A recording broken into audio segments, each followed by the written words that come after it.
ഹരേ കൃഷ്ണ. എല്ലാ ഭക്തജനങ്ങൾക്കും സ്വാഗതം. എൻ്റെ വിനീതമായ നമസ്കാരം. ഗൗരഭാഗവത്തിലേക്ക് നമുക്ക് കിടക്കാം. ഓം നമോ ഭഗവതേ വാസുദേവായ. ഓം നമോ ഭഗവതേ വാസുദേവായ. ഓം നമോ ഭഗവതേ വാസുദേവായ. നാരായണം നമസ്കൃത്യം നരം ചൈവ നരോത്തമം ദേവീം സരസ്വതീം വ്യാസം തതോ ജയമുദീരയേ. നഷ്ടപ്രായേഷു അഭദ്രേഷു നിത്യം ഭാഗവത സേവയാ ഭഗവതി ഉത്തമശ്ലോകേ ഭക്തിർഭവതി നൈഷ്ഠികേ. കൃഷ്ണായ വാസുദേവായ ദേവകീ നന്ദനായ ച നന്ദഗോപകുമാരായ ഗോവിന്ദായ നമോ നമഃ. ഓം അജ്ഞാനതിമിരന്ധസ്യ ജ്ഞാനാഞ്ജനശലാകായ ചക്ഷുരുന്മിലിതം യേന തസ്മൈ ശ്രീഗുരുവേ നമഃ. ശ്രീചൈതന്യമനോഭീഷ്ടം സ്ഥാപിതം യേന ഭൂതലേ സ്വയം രൂപകദാ മह्यं ദദാതി സ്വപദാന്തികം. വന്ദേഹം ശ്രീഗുരോം ശ്രീയുതാപദകമലം ശ്രീഗുരും വൈഷ്ണവാംശ്ച ശ്രീരൂപം സാഗ്രജാതം സകലരഘുനാഥാന്വിതം തം സജീവം സാദ്വൈതം സാവധൂതം പരിജനാസഹിതം കൃഷ്ണചൈതന്യദേവം ശ്രീരാധാകൃഷ്ണപാദാൻ സഹഗണലളിതാ ശ്രീവിശാഖാന്വിതംശ്ച.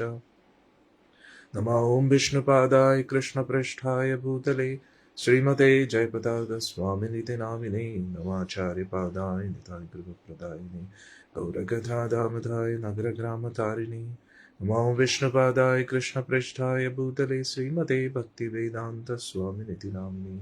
നമസ്തേ സാരസ്വതേ ദേവേ ഗൗരവാണി പ്രചാരിണി നിർവിശേഷ ശൂന്യവാദി പാശ്ചാത്യദേശതാരിണി. നമോ വിഷ്ണുപാദായ കൃഷ്ണപൃഷ്ഠായ ഭൂതലേ ശ്രീമതേ ഭക്തിസിദ്ധാന്ത സരസ്വതീതി നാമിനി. ശ്രീപാർശ്വഭാനുവി ദേവി ദയിതായ കൃപാബ്ദേ കൃഷ്ണസംബന്ധ വിജ്ഞാനദായിനി പ്രഭവേ നമഃ. മാധുര്യോജ്വല പ്രേമാഢ്യ ശ്രീരൂപാനുഗഭക്തിദ ശ്രീഗൗരകരുണാശക്തി വിഗ്രഹായ നമോസ്തുതേ. നമസ്തേ ഗൗരവാണി ശ്രീമൂർത്തേ ദീനതാരിണേ രൂപാനുഗവിരുദ്ധ സിദ്ധാന്ത ദ്വന്ദ്വഹാരിണി. നമോ ഗൗരകിശോരായ സാക്ഷാത് വൈരാഗ്യമൂർത്തേ വിപ്ലവംബരസാംബോധേ പാദാംബുജായതേ നമഃ. നമോ ഭക്തിവിനോദായ സച്ചിദാനന്ദനാമിനേ ഗൗരശക്തിസ്വരൂപായ രൂപാനുഗവരായതേ ഗൗരാവിർഭാവഭൂമിസ്ഥം നിർദ്ദിഷ്ടസജ്ജനപ്രിയ വൈഷ്ണവ സർവഭൗമ ശ്രീജഗന്നാഥായതേ നമഃ. നമോ മഹാവദന്യായ കൃഷ്ണപ്രേമപ്രദായതേ കൃഷ്ണായ കൃഷ്ണചൈതന്യനാമിനേ ഗൗരദ്വസേ നമഃ. പഞ്ചതത്വാത്മകം കൃഷ്ണം ഭക്തരൂപസ്വരൂപകം ഭക്താവതാരം ഭക്താഖ്യം നമാമി ഭക്തശക്തികം. ഹേ കൃഷ്ണ കരുണാ സിന്ധു ദീനബന്ധോ ജഗത്പതേ ഗോപേശ ഗോപികാ കാന്ത രാധാ കാന്ത നമോസ്തുതേ. വാഞ്ചാകൽപതരുഭ്യശ്ച കൃപാ സിന്ധുഭ്യ ഏവ ച പതിതാനാം പാവനേഭ്യോ വൈഷ്ണവേഭ്യോ നമോ നമഃ.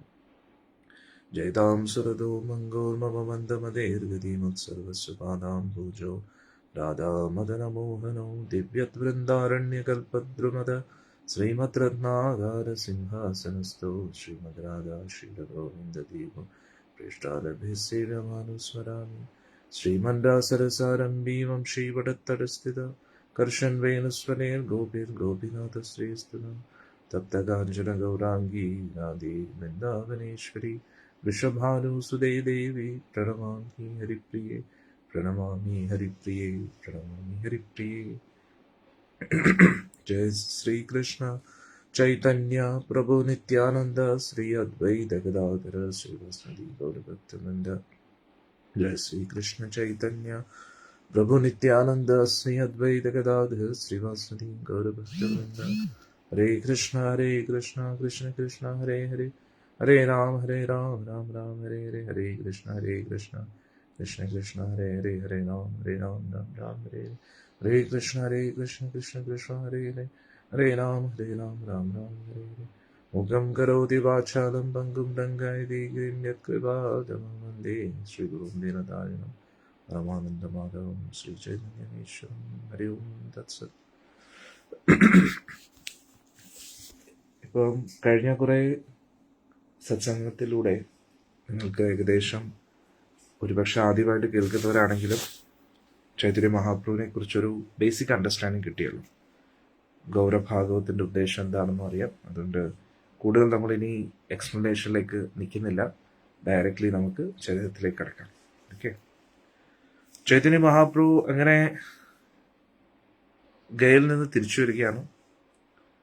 ചൈതന്യ മഹാപ്രഭു സാക്ഷാൽ ഭഗവാൻ തന്നെയാണ്, പക്ഷെ ലീലയുടെ ഭാഗമായിട്ട് ഭഗവാന്റെ ഭക്തനായിട്ട് ലീലയാടുകയാണ്. അങ്ങനെ ഗയയിൽ നിന്ന് തിരിച്ചു വരുന്ന സമയത്ത് കനൈ നടശാല എന്ന് പറയുന്ന സ്ഥലത്ത് വെച്ച് ഭഗവാൻ കൃഷ്ണന്റെ ദർശനം കിട്ടുകയാണ്. അതിലൂടെ ഭഗവാൻ ഭക്തഭാവത്തിൽ പല പല ഭക്തിയുടെ ലക്ഷണങ്ങൾ കാണിക്കാൻ തുടങ്ങി. എപ്പോഴും കൃഷ്ണനെക്കുറിച്ച് മാത്രമേ സംസാരിക്കൂ. ചിലപ്പോഴൊക്കെ കൃഷ്ണന്റെ വിരഹത്തിൽ കരയും, ചിലപ്പോൾ ആനന്ദത്താൽ ചിരിക്കും. ഇതൊക്കെ ഭഗവാൻ കാണിക്കാൻ തുടങ്ങി. എല്ലാവർക്കും നിമായ് പണ്ഡിറ്റ് വലിയ പണ്ഡിതനാണെന്ന് അറിയായിരുന്നു. സംസ്കൃതത്തിൽ നല്ല പാണ്ഡിത്യമാ. ഒരു പക്ഷേ ലോകമെമ്പാടും അങ്ങനെ ഒരു പണ്ഡിതൻ ഇല്ലായിരിക്കും, അത്രയ്ക്ക് പാണ്ഡിത്യം ഉണ്ടായിരുന്നു ഭഗവാൻ. ഭഗവാൻ അല്ലേ, പിന്നെ ഇതിൽ അത്ഭുതമില്ല. എല്ലാവർക്കും വലിയ അത്ഭുതമായിരുന്നു, ഇത്രയും വലിയ സംസ്കൃത പണ്ഡിതനായിട്ടുള്ള ബ്രാഹ്മണൻ എങ്ങനെയാണ് ഇത്രയും വലിയൊരു ഭക്തനായിട്ട് പെട്ടെന്ന് മാറിയത്. ചിലപ്പോഴൊക്കെ കൃഷ്ണ കൃഷ്ണ കൃഷ്ണ എന്ന് പറഞ്ഞ് കരയും, ചില സമയത്ത് ചിരിക്കും, ചിലപ്പോഴൊക്കെ ഓ കൃഷ്ണ കൃഷ്ണ കൃഷ്ണ കൃഷ്ണ ഇങ്ങനെ തന്നെ പറഞ്ഞുകൊണ്ടിരിക്കും. ഇങ്ങനെ പറഞ്ഞുകൊണ്ട് മണ്ണിൽ വീണ് ഉരുളാറുണ്ട് വിരഹത്താൽ. അങ്ങനെ ഈ ഒരു വാർത്ത ഭക്തരുടെ ഇടയിലും പരന്നു. കാരണം അവിടെ നവദ്വീപിലുള്ള ഭക്തർക്കൊക്കെ നിമായ് പണ്ഡിതനെ വലിയ ഇഷ്ടമായിരുന്നു. പണ്ഡിതനാണെന്ന് പറഞ്ഞ് വലിയ ബഹുമാനമായിരുന്നു. പക്ഷെ ഇതിപ്പോൾ ഭക്തനായെന്ന് പറഞ്ഞപ്പോൾ അവർക്ക് കൂടുതൽ സന്തോഷമായി. അതായത് ഇന്നത്തെ നമ്മുടെ വേൾഡിലെ ഫേമസ് ആയിട്ടുള്ള ഏതെങ്കിലും ഒരു സിനിമാ നടനോ സ്പോർട്സ് പേഴ്സണാലിറ്റി, ഏറ്റവും ഫേമസ് ആയിട്ടുള്ള ഒരു വ്യക്തി പെട്ടെന്ന് കൃഷ്ണഭക്തരായി കഴിഞ്ഞാൽ നമുക്ക് എത്ര സന്തോഷമായിരിക്കും അല്ലേ. അതേപോലെ നവദ്വീപ് മൊത്തം വളരെ ഫേമസ് ആയിരുന്ന പണ്ഡിതനായിരുന്നു നിമായ്. ഒരു സെലിബ്രിറ്റി ആയിരുന്നു, ഒരു നായകനെ പോലെ തന്നെയായിരുന്നു. ഏറ്റവും കൂടുതൽ ആൾക്കാരുടെ ബഹുമാനം നേടിയ ഒരു വ്യക്തിത്വമായിരുന്നു അന്ന് ഭഗവാൻ അവിടെ നവദ്വീപിൽ. അപ്പോൾ ഭഗവാൻ ഇത്രയും വിശിഷ്ടനായിട്ടുള്ള ഇത്രയും വലിയൊരു VIP ഭക്തനായി എന്നറിഞ്ഞപ്പോൾ ഭക്തരുടെ ഇടയിൽ വലിയൊരു സന്തോഷമായി.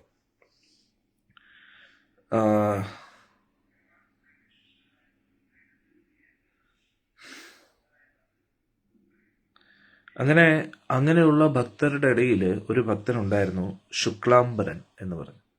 ശുക്ലാംബരൻ എന്ന പേരിൽ ഒരു ഭക്തനുണ്ടായിരുന്നു. അന്നേരം ചൈതന്യ മഹാപ്രഭു ആ ഭക്തനെ കണ്ടിട്ട് പറഞ്ഞു, ഞാൻ നാളെ രാവിലെ നിന്റെ വീട്ടിൽ വരും.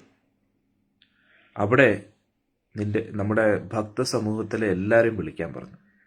ഭക്ത കൂട്ടായ്മ ഉണ്ടല്ലോ, അന്നേരം ഭക്തരെല്ലാവരും ഒത്തുകൂടുന്ന ഒരു സ്ഥലമായിരുന്നു ശുക്ലാംബരന്റെ വീട്. അവിടെ ഭഗവാൻ വന്നിട്ട് പറയുക, എനിക്ക് നിങ്ങളുടെ ഭക്ത കൂട്ടായ്മയിലുള്ള എല്ലാവരെയും കാണണം. പൊതുവെ അങ്ങനെയാണല്ലോ, കള്ളുകൂടിയന്മാരെല്ലാവരും ഒന്നിച്ച് അല്ലെ, കഞ്ചാവ് അടിക്കുന്നവർ ഒന്നിച്ച്, ഒരേ തരത്തിലുള്ള ജോലി ചെയ്യുന്നവരെല്ലാവരും ഒന്നിച്ച്.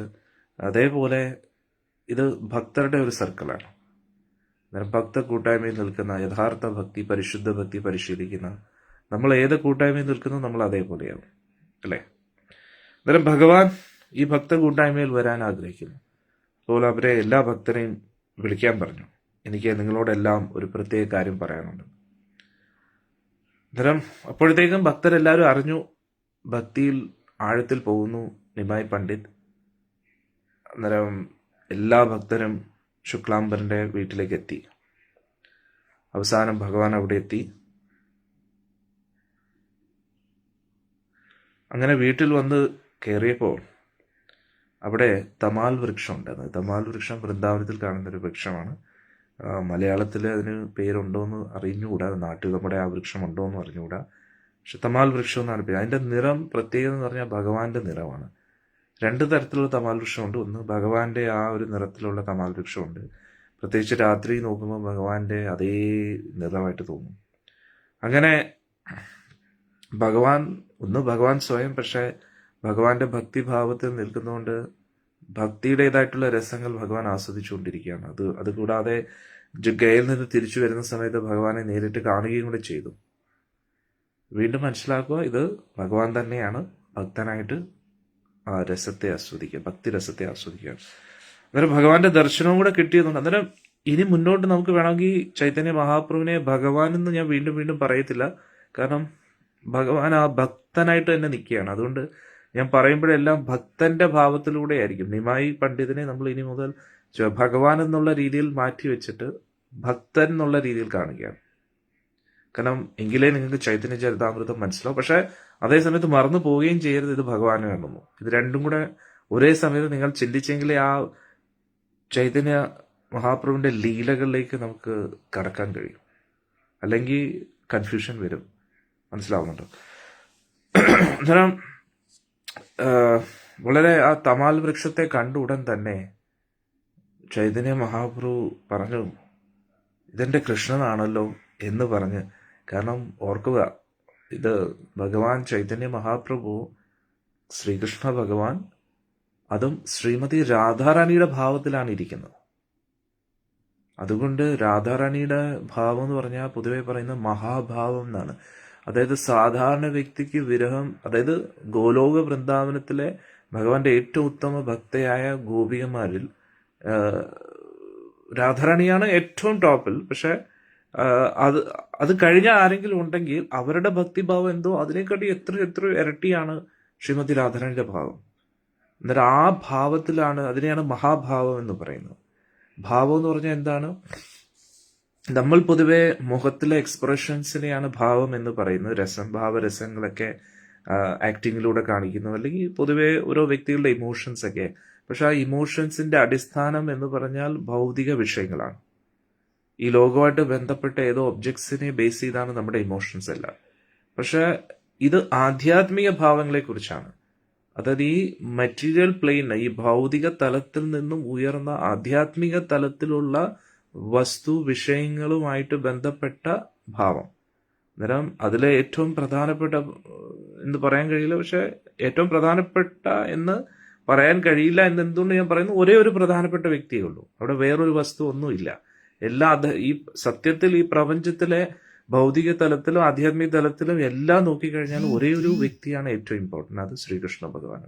അദ്ദേഹത്തിനെ ചുറ്റിപ്പറ്റിയാണ് എല്ലാം നിൽക്കുന്നത്. അന്നേരം അത് മനസ്സിലാക്കിയ വ്യക്തികളാണ് ആധ്യാത്മിക ലോകത്തിൽ ഇരിക്കുക. അന്നേരം അവിടുത്തെ ആ ഒരു ഭഗവാനുമായിട്ട് ബന്ധപ്പെട്ട ഭാവമാണ് ആധ്യാത്മിക ഭാവം. അന്നേരം ഭക്തരും കരയും, സാധാരണ വ്യക്തികളും കരയും. പക്ഷെ രണ്ടുപേരും കരയുന്നത് വ്യത്യസ്ത കാരണങ്ങൾക്ക് വേണ്ടിയായിരിക്കും. ഭക്തർ കരയുന്നത് ഭഗവാന് വേണ്ടിയും അഭക്തരായിട്ടുള്ളവർ കരയുന്നത് അവർക്ക് വേണ്ടിയായിരിക്കും.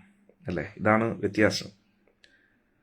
ഇനി മറ്റുള്ളവർക്ക് വേണ്ടിയാണ് അവർ കരയുന്നതെങ്കിൽ പോലും അത് അവരുടെ ശരീരവുമായിട്ട് ബന്ധപ്പെട്ട കാര്യങ്ങൾക്കായിരിക്കും കരയുന്നത്. പക്ഷെ നമ്മൾ യഥാർത്ഥത്തിൽ ശരീരമല്ലല്ലോ. അന്നേരം ആത്മീയ തലത്തിൽ നമ്മൾ എപ്പോഴാണോ സ്ഥിതി ചെയ്യുന്നത്, ആ ആത്മീയ തലത്തിൽ നമ്മൾ എപ്പോഴാണോ അത് ഭാവങ്ങൾ പ്രകടിപ്പിക്കുന്നത്, അതിനെയാണ് ആധ്യാത്മിക ഭാവം എന്ന് പറയുന്നത്. എന്നാൽ അതിന് പല സ്റ്റേജസ് ഉണ്ട്. അതായത് തുടക്കത്തിൽ ശ്രദ്ധ, ഭഗവാന്റെ കാര്യത്തിൽ വിശ്വാസം വേണം. ശ്രദ്ധയിലൂടെ നമുക്ക് സാധുസംഘം, ഭഗവാനിൽ വിശ്വാസം വരുമ്പോൾ ഭഗവാന്റെ കാര്യത്തിൽ നമുക്ക് ഭക്ത കൂട്ടായ്മയിൽ വരാൻ ഒരു അവസരം ലഭിക്കും. ആ ഭക്ത കൂട്ടായ്മയിൽ നമ്മൾ നിൽക്കുമ്പോൾ ഭജനക്രിയ, നാമം ജപിക്കാൻ തോന്നും, ഭഗവാനായിട്ട് ബന്ധപ്പെട്ട സേവനങ്ങൾ ചെയ്യാൻ തോന്നും. അങ്ങനെ അടുത്ത സ്റ്റേജിൽ നമ്മുടെ അനർത്ഥ നിവൃത്തി, അതായത് നമ്മുടെ ഉള്ളിലുള്ള ആവശ്യമില്ലാത്ത ആഗ്രഹങ്ങളൊക്കെ അത് മാറും. ആ അനർത്ഥ നിവൃത്തി വരുമ്പോൾ നിഷ്ഠ വരും. അതായത് ഉറച്ചു നിൽക്കും നമ്മൾ ഭക്തിയിൽ. കൂടുതൽ ശക്തമായിട്ട് ജപിക്കാനും സേവനങ്ങൾ ചെയ്യാനും ഉള്ള ഉറച്ച തീരുമാനത്തിലേക്ക് നമ്മൾ പോകും. ഈ നിഷ്ഠ കൂടുതൽ ഉറയ്ക്കുമ്പോൾ അത് ഭക്തിഭാവമായിട്ട് മാറും. ഭഗവാനോടുള്ള ഒറിജിനൽ ഫീലിങ്സ് ആൻഡ് ഇമോഷൻസ് ആത്മീയ തലത്തിൽ നമ്മുടെ ഉള്ളിൽ നിന്നും ഉടലെടുക്കും. എന്നിട്ട് ആ ഭാവത്തിന്റെ പരമോന്നത അവസ്ഥയിൽ, പരിപക്വ അവസ്ഥയിൽ അത് പ്രേമമായിട്ട് മാറും. കൃഷ്ണപ്രേമം, പ്രേമഭക്തി. ഈ സ്റ്റേജസിലൂടെയാണ് ഒരു വ്യക്തി പോകേണ്ടത്. അതായത് ഒരു രോഗം ബാധിച്ചു കഴിഞ്ഞാൽ ആ രോഗത്തിൽ നിന്ന് മുക്തനാവുന്നത് എങ്ങനെ, അതേപോലെ നമ്മൾക്ക് ഭവരോഗം ബാധിച്ചിരിക്കുകയാണ്. അതായത് നമ്മൾ ഈ ലോകമാണ് എല്ലാം എന്ന് നമ്മൾ ചിന്തിച്ച് ഇതിനെ ചുറ്റിപ്പറ്റി തന്നെ ജീവിക്കുന്നു. വീണ്ടും വീണ്ടും ആഗ്രഹങ്ങൾ ഇതുമായിട്ട് ബന്ധപ്പെട്ട് സൂക്ഷിക്കുന്നു. വീണ്ടും ജനിക്കുന്നു, മരിക്കുന്നു. എപ്പോഴും മനുഷ്യജന്മം തന്നെ ആവണമെന്നില്ല. പല പല ജീവയോനികളിലൂടെ നമ്മളിങ്ങനെ യാത്ര ചെയ്യുന്നു, 84 ലക്ഷം ജീവവർഗങ്ങളിലൂടെ. അന്നേരം ഇതിൽ നിന്നുള്ള രക്ഷയാണ് ഈ ഒരു സ്റ്റേജ്. ശ്രദ്ധ, സാധുസംഘ, ഭജനക്രിയ, അനർത്ഥനിവൃത്തി, നിഷ്ഠ, ഭാവ, പ്രേമ. മനസ്സിലാവുന്നുണ്ടോ? അന്നേരം ഇവിടെ ഭഗവാൻ ആ ഭാവമാണ് പ്രകടിപ്പിക്കുന്നത്. പ്രേമത്തിന്റെ ആ സ്റ്റേജിലേക്ക് എത്തി ചൈതന്യ മഹാപ്രഭു. ഭഗവാൻ ആ സ്റ്റേജസിലൂടെ പോകേണ്ട ആവശ്യമില്ല. ഭഗവാൻ എന്നും ഭഗവാനാണ്. പക്ഷെ ശ്രീമതി രാധാറാണിയുടെ ആ ഭാവമാണ് ഇവിടെ പ്രകടിപ്പിക്കുന്നത്. മനസ്സിലാവുന്നുണ്ടോ? അന്നേരം അത് ഭഗവാൻ ദീക്ഷ എടുത്തതിന് ശേഷം ആ ഭഗവാന്റെ ഉള്ളിൽ ആ ഭക്തിഭാവങ്ങൾ പ്രകടിപ്പിക്കുകയാണ്. പക്ഷെ ആ ഭാവം സാധാരണ ഒരു ഭക്തന് തോന്നുന്ന ഭാവമൊന്നുമല്ല, ഏറ്റവും ഉയർന്ന ഭക്തന് തോന്നുന്ന ഭാവമല്ല. അതിനും അപ്പുറത്തായിട്ടുള്ള ശ്രീമതി രാധാറാണിയുടെ ഭാവങ്ങളാണ് ഇവിടെ പ്രകടിപ്പിക്കുന്നതെന്ന് മനസ്സിലാക്കുക. അന്നേരം ഇനി മുതൽ നമ്മൾ ചൈതന്യ മഹാപ്രഭുവിന്റെ ആ ഭക്തി രസങ്ങളെ നമ്മൾ കാണുമ്പോൾ അത് ഭഗവാന്റെ ഭക്തിഭാവമല്ല, ശ്രീമതി രാധാറാണിയുടെ ഭക്തിഭാവമാണെന്ന് നമ്മൾ അത് മനസ്സിലാക്കണം. അന്നേരം ശ്രീമതി രാധാറാണി ഒരു തമാൽ വൃക്ഷത്തെ കാണുമ്പോൾ കൃഷ്ണ കൃഷ്ണ എന്ന് പറഞ്ഞ് വിരഹത്തിൽ ബോധം കെട്ട് വീഴും. അതാണ് ശ്രീമതി രാധാറാണി. എന്നാൽ ഇവിടെ ചൈതന്യ മഹാപ്രഭു വളരെ സന്തോഷത്തോടു കൂടി ഭഗവാനെ നേരിട്ട് കണ്ട ആ സന്തോഷം പോലെ കരഞ്ഞുകൊണ്ട് ആ തമാൽ വൃക്ഷത്തെ കെട്ടിപ്പിടിച്ചു. എന്നിട്ട് കൃഷ്ണ കൃഷ്ണ കൃഷ്ണ എന്ന് പറഞ്ഞ് കരയാൻ തുടങ്ങി. ഇത് കണ്ടിട്ട് എല്ലാവരും അത്ഭുതപ്പെട്ടിരിക്കുകയാണ്. കാരണം സാധാരണ നിമായി പണ്ഡിറ്റ് ഇവർക്ക് ആർക്കും അറിഞ്ഞുകൂടാ ഭഗവാനാണെന്ന്. അതുകൊണ്ട് ഇത് ഭഗവാന്റെ ഭക്തിഭാവമൊന്നും ഇതുവരെ ഒരിക്കലും പ്രകടിപ്പിച്ചിട്ടില്ല. അതുകൊണ്ട് എല്ലാവരും ഇത്രയും കാലം കരുതിയിരുന്നത് നിമായി പണ്ഡിറ്റ് എന്ന് പറഞ്ഞാൽ വലിയൊരു പണ്ഡിതനാണ്. പക്ഷെ ഇപ്പോ അവന് ഇത്രയും കൃഷ്ണനോട് പ്രേമം എങ്ങനെ തോന്നുന്നു, പ്രേമഭക്തി എങ്ങനെ ഉദിച്ചു ഹൃദയത്തിൽ, എങ്ങനെയാണ് ഇതിനെല്ലാം കാരണമായത് എന്നൊക്കെ ഇങ്ങനെ ചിന്തിക്കുക.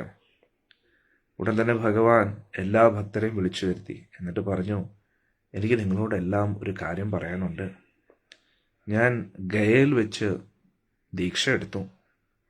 ആ ദീക്ഷ എടുത്തതോടുകൂടി എൻ്റെ ഹൃദയം ഒരുപാട് മാറി. തിരിച്ചു വരുന്നതിൻ്റെ ഇടയിൽ ഞാൻ ഭഗവാന്റെ ലീലകൾ നടന്ന കനൈ നടശാല എന്ന് പറയുന്ന സ്ഥലത്ത് എത്തിയിരുന്നു. അവിടെ ഭഗവാന്റെ ക്ഷേത്രമുണ്ട്. അങ്ങനെ ഞാൻ അവിടെ ഇരിക്കുന്ന സമയത്ത് ഹരേ കൃഷ്ണ മഹാമന്ത്രം ഞാൻ ജപിച്ചുകൊണ്ടിരിക്കുകയായിരുന്നു. അപ്പോൾ കുറച്ച് ദൂരത്തായിട്ട് ഒരു ഗോപാലനെ ഞാൻ കണ്ടു. ഓടക്കുഴൽ ഊതിക്കൊണ്ടിരിക്കുന്ന ഒരു ഗോപാലനെ. ആ ഗോപാലനെ കണ്ട ഉടൻ തന്നെ എൻ്റെ മനസ്സ് ആ പയ്യനിലേക്ക് ആകർഷിതമായി. എൻ്റെ മനസ്സ് പോയതോടുകൂടി എൻ്റെ ഹൃദയവും പോയി. ആ പയ്യൻ ആരാണെന്ന് നിങ്ങൾക്ക് പറഞ്ഞു തരാൻ പറ്റുമോ? കാരണം നമ്മൾ മനസ്സിലാക്കണം, നമ്മൾ വിചാരിക്കും ഇതെന്തോ ഭഗവാൻ എന്തോ ഭ്രാന്തുണ്ടോ. പക്ഷെ നിങ്ങൾ അതിലോട്ട് അങ്ങോട്ട് ഇറങ്ങിക്കഴിഞ്ഞാൽ നിങ്ങൾക്ക് മനസ്സിലാവും, ഒന്ന് ഇത് സാക്ഷാൽ ഭഗവാനാണ്. അതുകൂടാതെ ശ്രീമതി രാധാരണിയുടെ ഭാവത്തിലിരിക്കുകയാണ്. അന്നേരം ചൈതന്യ മഹാപ്രഭുവായിട്ട് വന്നിട്ട് ഭഗവാൻ ആദ്യമായിട്ടാണ് ഭഗവാനെ കാണുന്നത്. മനസ്സിലാവുന്നുണ്ടോ? അന്നേരം കൃഷ്ണനാണെന്ന് അറിയാമെങ്കിലും ആ ഭക്തിരസത്തിൽ മുങ്ങിയിരിക്കുമ്പോൾ കുറച്ചും കൂടെ അങ്ങ് വിശദമാക്കുകയാണ്. ഇത് ആരാണ്, ഇത് ആ പയ്യൻ ആരാണ് എന്നൊരു ചോദ്യം ചോദിക്കുക. എന്നിട്ട് പറഞ്ഞു, ആ പയ്യൻ എൻ്റെ അടുത്തോട്ടിങ്ങനെ വരികയാണ്. നല്ല മഞ്ഞ പീതാംബരവും ധരിച്ച് തലയിൽ നല്ലൊരു തലപ്പാ കെട്ടിയിരിക്കുന്നു. എന്നിട്ട് മയിൽപ്പീലി ചൂടിയിരിക്കുന്നു. അവനെ കണ്ടപ്പോൾ എനിക്ക് ഒരുപാട് അത്ഭുതം തോന്നി. ആരായിരിക്കും ആ പയ്യൻ? അവൻ വീണ്ടും വീണ്ടും അടുത്തോട്ട് വന്നു. എന്നിട്ട് ഞാൻ നോക്കിയപ്പോൾ ഒരു ഓടക്കുഴൽ ഊതിക്കൊണ്ടിരിക്കുകയായിരുന്നു. പിന്നെ ഭഗവാൻ തോന്നുന്നു, അത് ഉറപ്പായിട്ടും കൃഷ്ണനായിരിക്കും അല്ലേ. പക്ഷെ ഈ കനൈ നാട്യശാലയിൽ കൃഷ്ണൻ എന്ത് ചെയ്യുന്നു എന്ന് ഞാൻ ഇങ്ങനെ ചിന്തിക്കുകയായിരുന്നു. കൃഷ്ണൻ വീണ്ടും വീണ്ടും അടുത്ത് വന്നു. എന്നെ കണ്ട് ചിരിച്ചുകൊണ്ടിരുന്നു, ഓടക്കുഴൽ ഊതിക്കൊണ്ടിരുന്നു. പിന്നെ കഴുത്തിലുള്ള കൗസ്തുഭ മണി ഞാൻ കണ്ടു. പിന്നെ ശ്രീവത്സ ചിഹ്നവും വക്ഷസ്ഥലത്ത് ഞാൻ കണ്ടു. ഞാൻ ഉറപ്പിച്ചു ഇത് കൃഷ്ണൻ തന്നെയാണ്, ആദി വിഷ്ണുവായിട്ടുള്ള കൃഷ്ണനാണെന്ന് മനസ്സിലായി. വീണ്ടും വീണ്ടും എൻ്റെ അടുത്തോട്ട് വരികയായിരുന്നു. എൻ്റെ ശരീരത്തിലെ രോമങ്ങളെല്ലാം എഴുന്നേറ്റിരുന്നു. എൻ്റെ കണ്ണിൽ നിന്ന് ധാരധാരയായിട്ട് കണ്ണീര് വന്നു. മനസ്സിലായോ? എങ്ങനെയുണ്ട്? അടിപൊളി രംഗമല്ലേ? അന്നേരം ആദ്യം ഭഗവാനെ ഉടക്കുകളിലും പിടിച്ചിരിക്കുന്ന കൃഷ്ണനെ കുറച്ച് ദൂരത്തായിട്ട് കാണുകയാണ്. എന്നിട്ട് ഭഗവാൻ ഇങ്ങനെ അടുത്തടുത്തോട്ട് വരികയാണ്. നമ്മുടെ ജീവിതത്തിൽ ഇതേപോലെ വന്നെങ്കിൽ എന്തായാലും അല്ലേ? അന്നേരം ഭഗവാൻ ഇങ്ങനെ അടുത്തടുത്തോട്ട് വരികയാണ്. അടുത്ത് വരുന്തോറും ആനന്ദം ഇങ്ങനെ കൂടിക്കൊണ്ടിരിക്കുന്നു, രോമാഞ്ചം വന്നുകൊണ്ടേയിരിക്കുന്നു, കണ്ണീന്ന് ധാരധാരയായിട്ട് കണ്ണീര് വന്നുകൊണ്ടേയിരുന്നു. എന്നിട്ട് പറഞ്ഞു, എൻ്റെ കണ്ണീന്ന് ഇങ്ങനെ കണ്ണീര് ഒഴുകിക്കൊണ്ടേയിരിക്കുകയായിരുന്നു എന്ന് പറഞ്ഞു. പെട്ടെന്ന് എൻ്റെ അടുത്ത് വന്നിട്ട് കൃഷ്ണൻ എന്നെ കെട്ടിപ്പിടിച്ചു എന്ന് പറഞ്ഞു. ആ ആലിംഗനത്തിൽ ഞാൻ അനുഭവിച്ച ആനന്ദം എനിക്ക് പറഞ്ഞറിയിക്കാൻ പറ്റത്തില്ലെന്ന്. എന്നിട്ട് എന്നെ കെട്ടിപ്പിടിച്ചതിന് ശേഷം, കാരണം മനസ്സിലാക്കുക, ഇത് ഭഗവാൻ മാത്രമല്ല, ശ്രീമതി രാധാറാണിയും കൂടെയാണ്. അന്നേരം ഭഗവാൻ കൃഷ്ണൻ സ്വയം ഒരേ സമയത്ത് കൃഷ്ണനായിട്ട് നിൽക്കുകയാണ്, ചൈതന്യ മഹാപ്രഭുവായിട്ട് നിൽക്കുകയാണ്. പക്ഷെ ഈ ചൈതന്യ മഹാപ്രഭു ആകുന്ന ഭഗവാന്റെ പ്രത്യേകത രാധാറാണിയും കൂടെയാണ്. അതുകൊണ്ട് ഭഗവാൻ രാധാറാണിയാണ് കെട്ടിപ്പിടിച്ചത് ആക്ച്വലി. അന്നേരം എങ്ങനെയുണ്ട് ചൈതന്യ ചരിതാമൃതം, ചൈതന്യ ഭാഗവതം, ഗൗരഭാഗവതം എങ്ങനെയുണ്ട്? കമന്റ്സിലിടും. വളരെ എന്താ പറയുന്നത്, പറഞ്ഞറിയിക്കാൻ പറ്റാത്ത രംഗങ്ങളാണ് അല്ലേ. നമുക്ക് ഒരു പ്രത്യേക അനുഭൂതി നൽകുന്ന ഭക്തിരസമാണ് ചൈതന്യ മഹാപ്രഭുവിന്റെ ലീല. അപ്പോൾ ഭഗവാൻ ചൈതന്യ മഹാപ്രഭുവിനെ, അതായത് ശ്രീകൃഷ്ണ ഭഗവാൻ ചൈതന്യ മഹാപ്രഭുവിനെ കെട്ടിപ്പിടിക്കുകയാണ്. കെട്ടിപ്പിടിച്ചതിന് ശേഷം പെട്ടെന്ന് തന്നെ പുറമോട്ട് മാറിയിരുന്നു, എന്നെ നോക്കി ചിരിച്ചു, എന്നിട്ട് ഓടാൻ തുടങ്ങിയെന്ന്. അന്നേരം ഉടനെ ചൈതന്യ മഹാപ്രഭു പറയാം, ഞാൻ അവൻ്റെ പുറകെ ഓടി, പക്ഷേ അവൻ കൂടുതൽ വേഗതയിൽ ഓടി.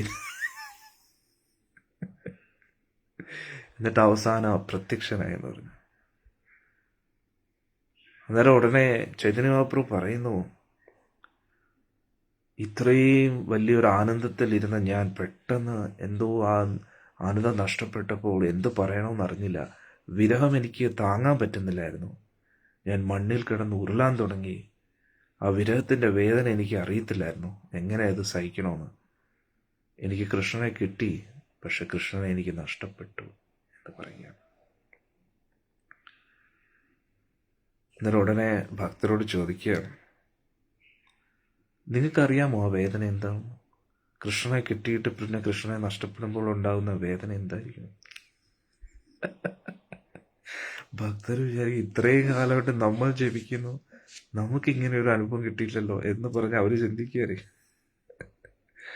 ഭഗവാൻ അവരോട് ചോദിക്കുക, എന്തു പറയുന്നത്, ഒന്നാമതേ ഇതെല്ലാം കേട്ടിട്ട് രോമാഞ്ചമുണ്ട്, കുറച്ച് അസൂയുണ്ട്. അസൂയ എന്ന് പറഞ്ഞാൽ ഒരു നല്ലൊരു അസൂയ അല്ലേ. അന്നേരം ആ ഒരു അസൂയയിലും കൂടി ഇരിക്കുകയാണ് ഭക്തരെല്ലാവരും.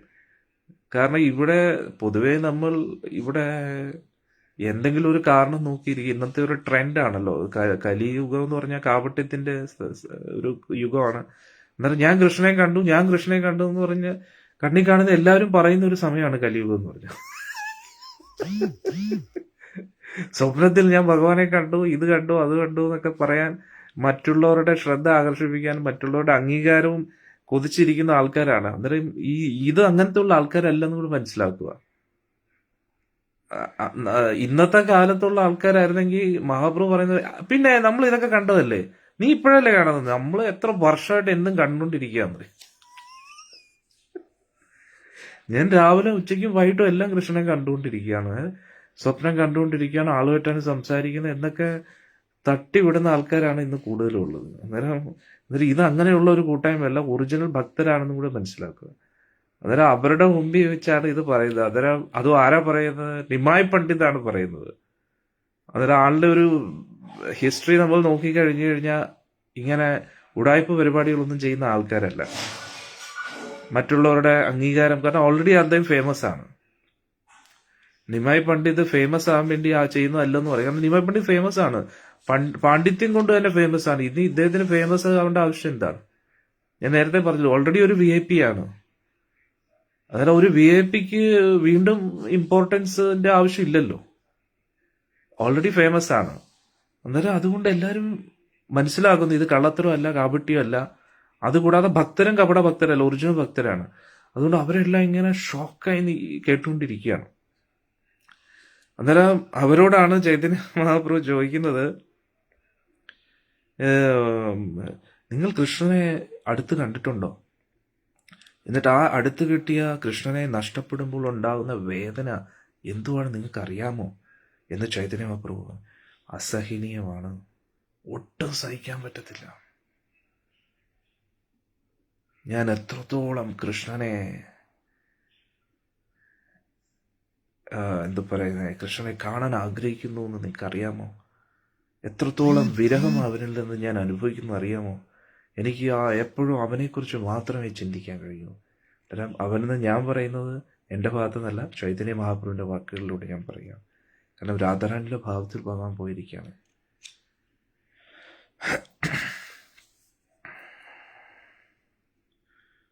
ഇതായിരുന്നു ആദ്യത്തെ സംഭവം. ഭഗവാന്റെ ഭക്തി ലക്ഷണങ്ങൾ കാണിച്ചു തുടങ്ങി അല്ലേ. ഭഗവാൻ ഗയയിൽ നിന്ന് വന്നതിന് ശേഷം അടുത്തുള്ള അയൽവാസികളെല്ലാവരും ശചിമാതയെടുത്ത് പറഞ്ഞു, ശചിമാത, നിങ്ങളുടെ മകൻ എന്തോ സംഭവിച്ചിരിക്കുന്നു കേട്ടോ. എന്തോ വായു സംബന്ധമായിട്ടുള്ള എന്തോ പ്രശ്നം. ഇവിടുന്ന് പോയ പയ്യനല്ല തിരിച്ചു അല്ലേ, നമ്മളോട് അല്ലേ, ഭക്തരെ എല്ലാവരും നമ്മുടെ ബന്ധുക്കളും ഇതേപോലെ പറയും അല്ലേ. ഏതോ ഒരു സ്വാമിയുടെ സത്സംഗം കേട്ടു, അതിനുശേഷം പിന്നെ അവർക്ക് സ്ഥലകാല ബോധമൊന്നുമില്ല, സ്ഥിരതയില്ല, ബുദ്ധിസ്ഥിരതയില്ല, എന്തോ സംഭവിച്ചിരിക്കുന്നു അല്ലേ.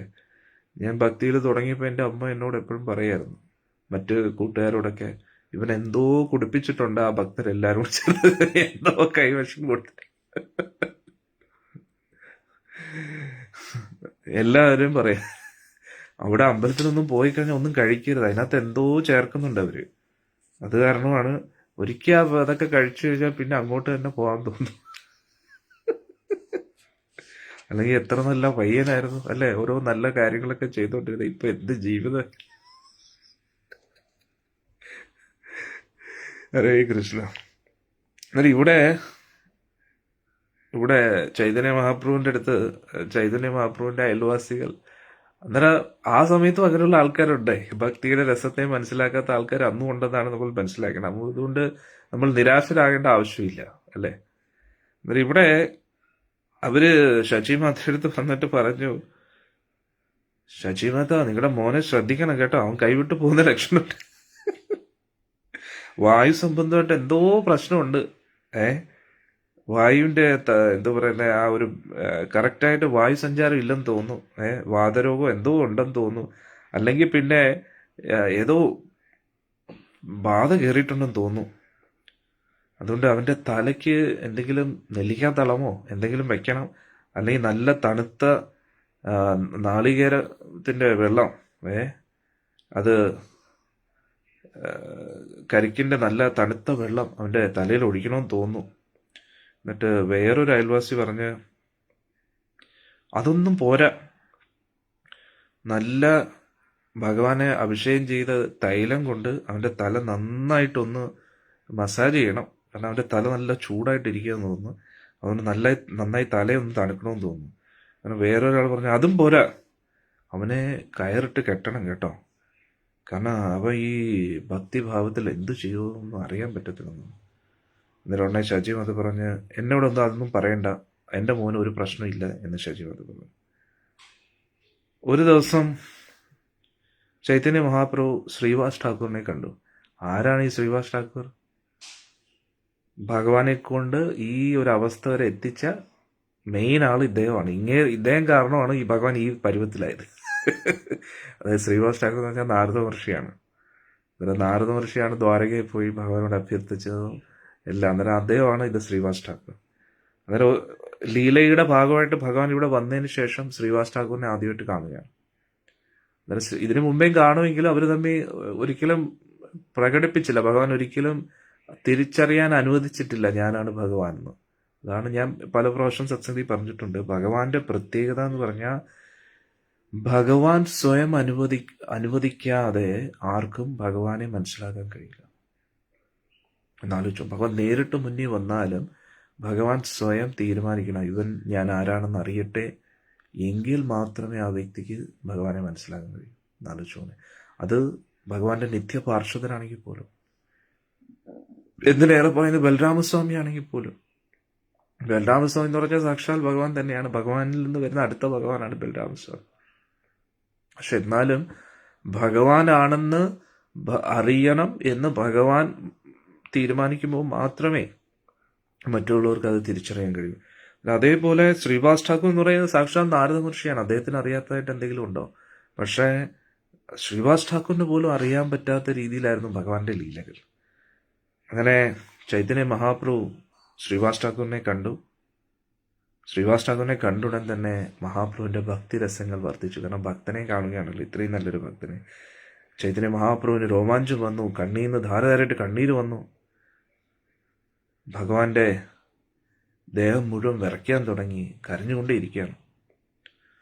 അന്നേരം ഇവിടെ പറയുന്നു, ഭഗവാന്റെ പരിശുദ്ധ ഭക്തരെ കാണുമ്പോൾ ഉടൻ തന്നെ ബോധം കെട്ട് വീഴുകയായിരുന്നു. ഒരുപാട് ആനന്ദം അനുഭവിക്കുകയായിരുന്നു. വീണ്ടും സ്വബോധം തിരിച്ചു കിട്ടിയപ്പോൾ വീണ്ടും കരഞ്ഞുകൊണ്ടിരിക്കും, വിറച്ചുകൊണ്ടിരിക്കും.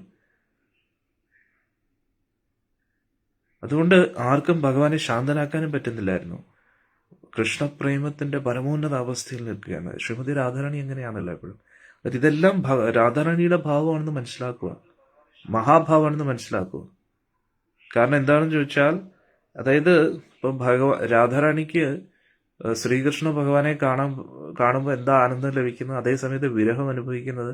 എന്നിട്ട് ശ്രീകൃഷ്ണ ഭഗവാനെ കാണാതാകുമ്പോൾ ഭഗവാനുമായിട്ട് ബന്ധപ്പെട്ട ആരെങ്കിലും കാണുകയോ എന്തെങ്കിലും കാണുകയാണെങ്കിൽ ഉടനെ രാധാറാണി കൃഷ്ണ സ്മരണയിൽ അങ്ങ് മഗ്നയാവുന്നില്ല. മയിലിനെ കാണുമ്പോൾ ഉടനെ മയിൽപ്പീലി ഓർമ്മ വരും, തമാൽ കൃഷ്ണത്തെ കാണുമ്പോൾ ഭഗവാനെ ഓർമ്മ വരും. അങ്ങനെ ഭഗവാനുമായിട്ട് ബന്ധപ്പെട്ട് എന്ത് കാണുമ്പോഴും രാധാറാണിക്ക് വീണ്ടും ഭഗവാനെ കാണുന്നതിന് പോലെ ഒരു ആനന്ദം ലഭിക്കാറുള്ളത്.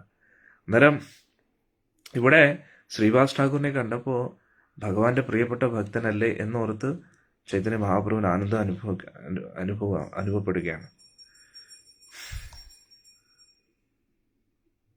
അങ്ങനെ ഭക്തിഭാവത്തിന്റെ ആ പരമോന്നത ഭാവങ്ങൾ കണ്ടപ്പോൾ ശ്രീവാസ് ഠാക്കൂർ ചിന്തിച്ചു, ഇത് ഭക്തിയുടെ മഹാഭാവങ്ങളാണല്ലോ കൃഷ്ണ. കാരണം അവർക്ക് അറിയാലോ ഇത് വളരെ, കാരണം ഇവര് എന്തു പറയുന്നേ, ഒരു സ്പോർട്സുകാരന് ആ സ്പോർട്സുമായിട്ട് ബന്ധപ്പെട്ട എല്ലാ കാര്യങ്ങളും അറിയാം. ഒരു എഞ്ചിനീയറിങ്ങുമായിട്ട് ബന്ധപ്പെട്ട എല്ലാ കാര്യങ്ങളും അറിയാം. നല്ലൊരു പാചകം ചെയ്യുന്ന ആൾക്ക് ഒരു ഭക്ഷണം രുചിച്ചു കഴിയുമ്പോൾ അതിലെന്താ വിഭവങ്ങൾ, അതിലെന്തൊക്കെ അടങ്ങിയിരിക്കുന്നതെന്ന് അറിയാൻ പറ്റും. അത്രയ്ക്ക് എക്സ്പേർട്ട് ആയതുകൊണ്ട്. അതേപോലെ ശ്രീവാസ് ഠാക്കൂറിന് മനസ്സിലായി, ഇത് ഭക്തിയുടെ പരമോന്നത അവസ്ഥയാണല്ലോ എന്ന് ശ്രീവാസ് ഠാക്കൂർ ചിന്തിക്കുകയാണ്. അപ്പോൾ ചൈതന്യ മഹാപ്രഭു ശ്രീവാസ് ഠാക്കൂറിൻ്റെ അടുത്ത് പറഞ്ഞു, ഞാനൊരു കാര്യം ചോദിച്ചോട്ടെ, എനിക്ക് കുറച്ച് മാർഗനിർദ്ദേശങ്ങൾ നൽകണം എന്ന് പറഞ്ഞു. ശ്രീവാസ് ഠാക്കൂർ പറഞ്ഞു, പിന്നെന്താ, എന്ത് വേണം ചോദിക്കുമെന്ന് പറഞ്ഞു. അന്നേരം ഇതിനു മുമ്പേ ഇവർ തമ്മിൽ കണ്ടിട്ടുണ്ട്, പക്ഷെ എപ്പോഴും തർക്കിച്ച്. അതുകൊണ്ട് ഭക്തർക്ക് ഒരിക്കലും ഭഗവാനുമായിട്ട് സംസാരിക്കാനോ ചർച്ച ചെയ്യാനോ താല്പര്യമില്ലായിരുന്നു. കാരണം പാണ്ഡിത്യത്തിന്റെ ഒരുപക്ഷെ അഹങ്കാരത്തിൽ ഇരിക്കുകയാണോ എന്ന് വരെ ഭക്തർക്ക് തോന്നിയിരുന്നു. പക്ഷെ അതൊക്കെ ഭഗവാന്റെ ലീലയുടെ ഭാഗമായിരുന്നത് ഭഗവാനാണെന്ന് ഇവർക്ക് ആർക്കും അറിഞ്ഞൂടെ. ഇനി ഒരു ലീലയുണ്ട്, ഭഗവാൻ തിരിച്ചറിവ് നൽകും എല്ലാവർക്കും, ഞാനാണ് ഭഗവാനാണെന്നുള്ള ഇത് മുന്നോട്ട് വരും. എന്നിട്ട് ഇവിടെ ശ്രീവാസ് ഠാക്കൂറിനോട് ചോദിച്ചു, എനിക്ക് അങ്ങൊരു സഹായം നൽകണം. അന്നേരം ഉടനെ ശ്രീവാസ് ഠാക്കൂർ ചോദിച്ചു, എന്താണ് എന്ന് ചോദിച്ചു. അന്നേരം പറഞ്ഞു, ഞാൻ കുറച്ച് ബുദ്ധിമുട്ടുകൾ നേരിടുകയാണ്, ഞാൻ കുറച്ച് പ്രശ്നത്തിലാണ്. ചില വ്യക്തികൾ പറയുന്നു എനിക്ക് എന്തോ രോഗം ബാധിച്ചിരിക്കുകയാണ്. അങ്ങ് പറഞ്ഞു തരുമോ, ഞാൻ രോഗബാധിതനാണോ, എൻ്റെ ഉള്ളിൽ എന്തെങ്കിലും ബാധ കയറിയിരിക്കുകയാണോ? അങ്ങ് വളരെ ഒരുപാട് കാര്യങ്ങൾ അറിയാവുന്ന ഭക്തനല്ലേ, എനിക്ക് എന്തെങ്കിലും രോഗമുണ്ടോ? അന്നേരം ഉടനെ ശ്രീവാസ് ഠാക്കൂർ ചോദിച്ചു, എന്തൊക്കെ ലക്ഷണങ്ങളാണ് അങ്ങയിൽ കാണുന്നത് എന്ന് എന്നോട് പറയുന്നു. എന്നോട് പറയുന്നു, അങ്ങ് എന്നെ ശ്രദ്ധിക്കൂ, ഞാൻ കൃഷ്ണന്റെ നാമം ജപിക്കുമ്പോഴെല്ലാം എനിക്ക് രോമാഞ്ചം വരികയാണ്, എൻ്റെ തൊണ്ടയെല്ലാം ഇടറിപ്പോവുകയാണ്, തുടർച്ചയായിട്ട് കണ്ണീര് വന്നുകൊണ്ടേയിരിക്കുകയാണ്. ചില സമയത്ത് ഞാൻ ബോധം കെട്ട് വീഴും. ആൾക്കാർ പറയുന്നത് എനിക്ക് എന്തോ രോഗമാണെന്ന്. അന്നേരം ഉടനെ ശ്രീവാസ് ഠാക്കൂർ പറഞ്ഞു, തീർച്ചയായിട്ടും നിനക്ക് വലിയ രോഗമാണുള്ളത്, ഞാനും ആഗ്രഹിക്കുന്നു എനിക്ക് ഈ രോഗം കിട്ടാൻ വേണ്ടി. അന്നേരം പൊതുവെ ആർക്കും രോഗം വരാൻ ആർക്കും ഇഷ്ടമല്ല, പക്ഷേ ഈ ഒരു രോഗം എല്ലാവരും ആഗ്രഹിക്കുന്നു. നിങ്ങൾ ആഗ്രഹിക്കുന്നില്ലേ?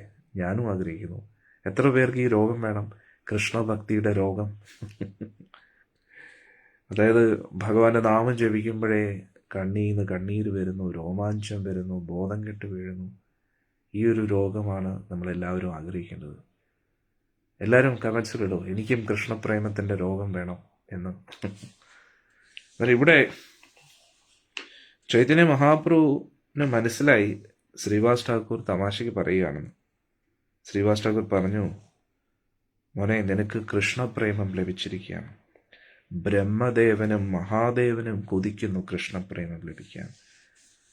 പക്ഷേ സാധാരണ വ്യക്തികൾക്ക് ഒരിക്കലും മനസ്സിലാക്കാൻ കഴിയില്ല ഇതിൻ്റെ മഹത്വം എന്താണെന്ന്.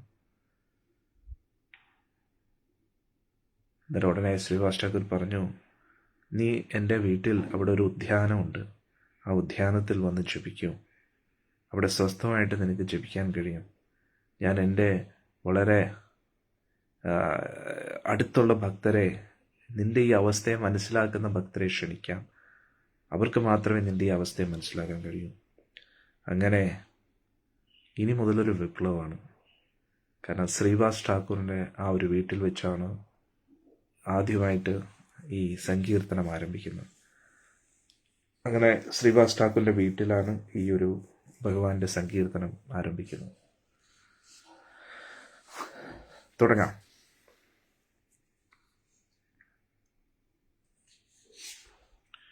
ഭഗവാൻ ഗയയിൽ നിന്ന് വന്നതിന് ശേഷം ഭഗവാന്റെ ആയിരക്കണക്കിന് ശിഷ്യർ അവരെല്ലാവരും ചിന്തിക്കുകയാണ്, നമ്മുടെ ഗുരുവിന് എന്തോ പ്രശ്നം സംഭവിച്ചിരിക്കുന്നു. ഇപ്പോൾ നിമായി പണ്ഡിത് എന്ത് പഠിപ്പിച്ചാലും അതെല്ലാം കൃഷ്ണനുമായിട്ട് ബന്ധപ്പെട്ടതായിരിക്കും, എങ്ങനെയെങ്കിലുമൊക്കെ കൃഷ്ണനുമായിട്ട് ബന്ധപ്പെട്ടു. അന്നേരം ഭഗവാന്റെ ശിഷ്യർ തമ്മിൽ ചർച്ച ചെയ്തു, നമ്മുടെ പഴയ ടീച്ചറല്ല ഇപ്പോഴത്തെ ടീച്ചർ കേട്ടോ. നേരത്തെയൊക്കെ എന്ന് പറഞ്ഞാൽ കർക്കശമായിട്ട് തർക്കിച്ച് എല്ലാവരെയും തോൽപ്പിക്കുന്ന ആളായിരുന്നു. പക്ഷെ ഇപ്പോൾ എല്ലാവരോടും സ്നേഹവും എല്ലാവരെയും കെയർ ചെയ്യുന്ന ഒരു സ്വഭാവമായിരിക്കുകയാണ്. എപ്പോഴും കൃഷ്ണനെക്കുറിച്ചല്ലാതെ വേറൊന്നും ആളും സംസാരിക്കാറില്ല. ഒരുപാട് മാറിയിരിക്കുന്നു. ഇവരെല്ലാവരും കൂടെ ചേർന്ന് ചൈതന്യ മഹാപ്രഭുവിൻ്റെ വ്യാകരണ ഗുരു, അതായത് മഹാപ്രഭുവിന് വ്യാകരണം പഠിപ്പിച്ച ഗംഗ അദ്ദേഹത്തിനടുത്ത് എന്നിട്ട് പറഞ്ഞു, നിമായിക്ക് എന്തോ പ്രശ്നം, നിമായി പണ്ഡിതന് എന്തോ സംഭവിച്ചിരിക്കുന്നു. ഇപ്പോൾ ബ്രാഹ്മണ്യ സ്വഭാവം ഒന്നും അല്ല കാണിക്കുന്നത്. എപ്പോഴും കൃഷ്ണനെക്കുറിച്ചല്ലാതെ വേറൊരു കാര്യവും സംസാരിക്കുന്നില്ല. അങ്ങ് ദയവ് ചെയ്ത് നിമായി പണ്ഡിതുമായിട്ടൊന്ന് സംസാരിക്കണം. അദ്ദേഹത്തിന് എന്താ സംഭവിച്ചിരിക്കുന്നതെന്നൊന്ന് നോക്കണമെന്ന് പറഞ്ഞു. എന്താണ് ഈ മാറ്റത്തിന് കാരണം എന്ന് ചോദിച്ചു. അപ്പോൾ തന്നെ ഗംഗാദാസ് ചൈതന്യ മഹാപ്രഭുവിനെ വിളിച്ചു, നിമായി പണ്ഡിതിനെ വിളിച്ചു.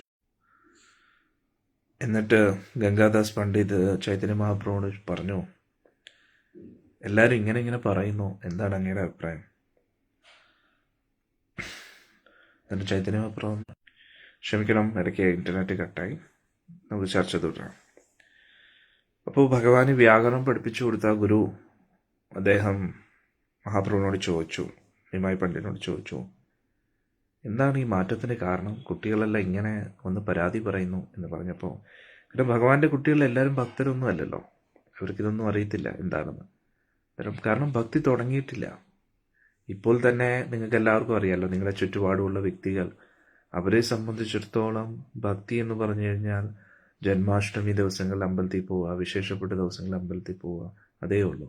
വീട്ടിൽ എന്തെങ്കിലും ഒരു സാധാരണ രീതിയിൽ വിളക്ക് കത്തിക്കാറേ ഇല്ല, ഒരു ഫോട്ടോ കാണും, പൂജാമുറിയിൽ നിന്ന് ഒരു പേരിന് കാണും, നിവേദ്യം സമർപ്പിക്കും. ഇങ്ങനെ വളരെ സീരിയസ് ആയിട്ടുള്ള ഭക്തി അവരെ സംബന്ധിച്ചിടത്തോളം ഇതൊക്കെ വേണോ എന്നുള്ള രീതിയിലായിരിക്കും അവർ ചിന്തിക്കുന്നത്. ഇതിൻ്റെയൊക്കെ ആവശ്യം എന്താണ്.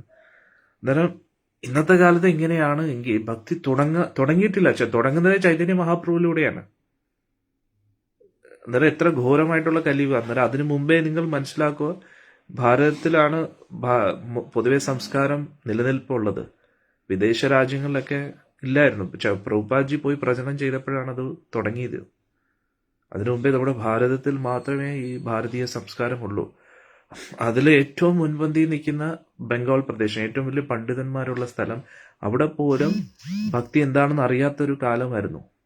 കാരണം കലിയുഗം അത്രയും ശക്തമായി ഭഗവാൻ പോയതിനു ശേഷം. പിന്നെ അത് കൂടാതെ എന്താ പറയുക, ഗീതാ ഭാഗവതമൊക്കെ ഉണ്ടെങ്കിൽ ആരും അത് പഠിക്കാൻ തയ്യാറാവുന്നില്ല.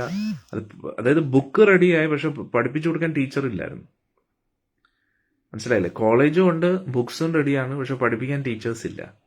അന്നേരം ടീച്ചേഴ്സ്, അതായത് ഗീതയുണ്ട്, ഭാഗവതം ഉണ്ട്, ശാസ്ത്രങ്ങളെല്ലാം ഉണ്ട്, പക്ഷെ പഠിപ്പിക്കാൻ ടീച്ചേഴ്സ് ഇല്ല. അന്നേരം ചൈതന്യ മഹാപ്രഭുവിലൂടെയാണ് അത് തുടങ്ങുന്നത്. അതിനു മുമ്പേ ആചാര്യന്മാരുണ്ടെങ്കിലും ആ കൃഷ്ണഭക്തിയുടെ പ്രാധാന്യത കൂടുതൽ ഫോക്കസ് ചെയ്തത് ചൈതന്യ മഹാപ്രഭുവിലൂടെയാണ്. അതിനു മുമ്പേ ഒരു ബേസ്മെന്റ്, ഇതിനു മുമ്പേ ഉള്ള എല്ലാ ആചാര്യന്മാരും സിലബസ് തന്നെയായിരുന്നു ക്രിയേറ്റ് ചെയ്യുന്നത്. ഗീതയും ഭാഗവതവും അതുമായിട്ട് ബന്ധപ്പെട്ട ഗ്രന്ഥങ്ങളും ക്ഷേത്രങ്ങളും ഒക്കെ എല്ലാ ആചാര്യന്മാരും സ്ഥാപിച്ചു. അതായത് മധ്വാചാര്യർ പോലെ പരമ്പരയിൽ രാമാനുജാചാര്യർ, നിമ്പർക്ക ആചാര്യ, വിഷ്ണുസ്വാമി, ഇങ്ങനെയുള്ള ആചാര്യന്മാരിലൂടെ ഓരോ പരമ്പരയിലൂടെ ആചാര്യന്മാർ വന്നു. പക്ഷേ ഒരു കുറച്ചും കൂടെ ഡീപ്പായിട്ട് കലിയുഗത്തിൽ എന്താ ചെയ്യേണ്ടത്, നാമസങ്കീർത്തനം, തിരുനാമ ജപം ഇനോഗ്രേറ്റ് ചെയ്തിട്ടില്ല. അത് അവർക്കും അറിയാം. അത് നമ്മുടെ മെയിൻ നായകൻ വന്നാലേ അത് പറ്റൂ എന്നറിയാം. അതുകൊണ്ട് അവരും അതിലോട്ട് ഫോക്കസ് ചെയ്തിട്ടില്ല. അവർ ആ ടെക്സ്റ്റ് ബുക്സും ക്രിയേറ്റ് ചെയ്യുമായിരുന്നു. കോളേജിന് വേണ്ടി പഠിപ്പിക്കാനുള്ള റെഫറൻസ് മെറ്റീരിയൽസ് റെഡിയാക്കുമായിരുന്നു. പക്ഷെ ഇനി ആചാര്യൻ വന്നു, നമ്മുടെ ചൈതന്യ മഹാപ്രഭു വന്നു, ഇനി ആളാണ് പഠിപ്പിച്ചു കൊടുക്കേണ്ടത്, അല്ലേ? അന്നേരം ആ ഒരു കാലഘട്ടമാണെന്ന് മനസ്സിലാക്കുക. അതുകൊണ്ട് ആർക്കും അറിയത്തില്ല. അതുകൊണ്ട് അവര് ഭഗവാനെ കുറ്റപ്പെടുത്തുകയായിരുന്നു. കുറ്റപ്പെടുത്തുന്നതിനപ്പുറം അവർക്ക് വലിയ ഇഷ്ടമാണ്. VIP ആണ് നിമായി പണ്ഡിറ്റ്. അന്നേരം നമ്മുടെ ടീച്ചറിന് പെട്ടെന്ന് എന്ത് പറ്റി എന്ന് അവർക്ക് മനസ്സിലാവുന്നില്ല. അതുകൊണ്ട് അവരെല്ലാം ചോദിച്ചു, ഭഗവാനെ വ്യാകരണം പഠിപ്പിച്ച ഗുരുവിൻ്റെ അടുത്ത് എന്താണ് നിമായി പണ്ഡിതിന് പറ്റിയിരിക്കുന്നത് എന്ന് ചോദിക്കുകയാണ്. എന്നിട്ട് അപ്പോൾ ഗുരു ചോദിക്കുകയാണ്, നിമായി നിനക്ക് എന്താ പറ്റിയത്?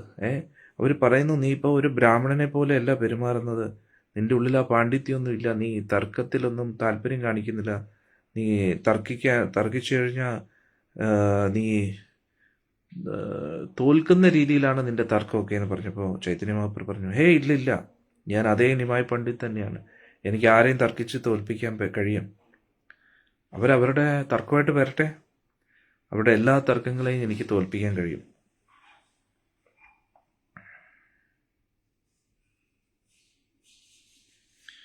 ഞാൻ ഒരിക്കലും മാറിയിട്ടില്ലെന്ന് പറഞ്ഞു.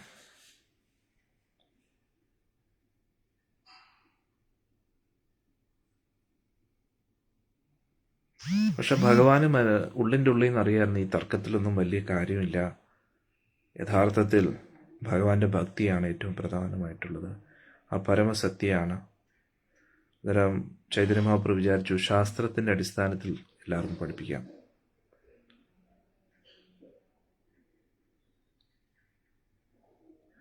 അന്നേരം കുട്ടികൾ ഇങ്ങനെ, ഭഗവാന്റെ ശിഷ്യർ ഇങ്ങനെ ഒരു വിഷമം പ്രകടിപ്പിച്ചപ്പോൾ ഭഗവാൻ പറഞ്ഞു, നിങ്ങൾ വിഷമിക്കരുത്, ഞാൻ അതേ വ്യക്തി തന്നെയാണ്. നിങ്ങൾ ഏതൊരു ബ്രാഹ്മണനെ എൻ്റെ മുമ്പിൽ കൊണ്ടുവരൂ, ഞാൻ അവരെ തർക്കിച്ച് തോൽപ്പിക്കാമെന്ന്.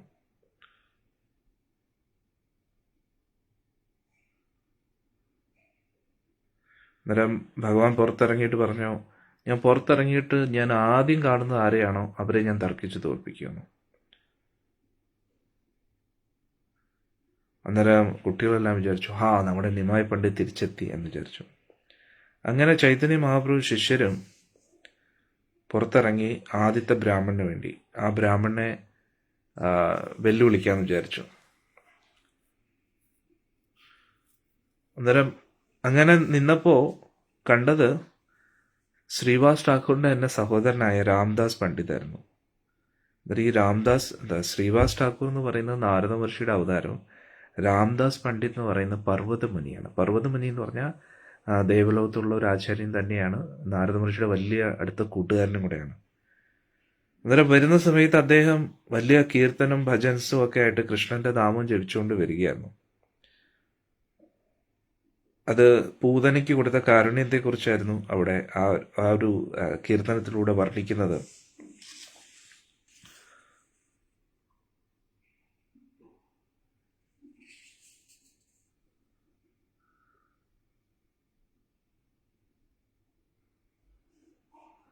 അന്നേരം ആ ഒരു വാത്സല്യ രസത്തെയായിരുന്നു അവിടെ പ്രകടമാക്കിയത്. അതായത് ഭഗവാനെ കൊല്ലാൻ വന്ന ആ രാക്ഷസിയോട് പോലും ഭഗവാൻ ഇത്രയും കാരുണ്യം കാണിച്ചല്ലോ എന്നൊക്കെ വർണ്ണിക്കുകയായിരുന്നു ആ ഒരു ഭാഗത്തിൽ.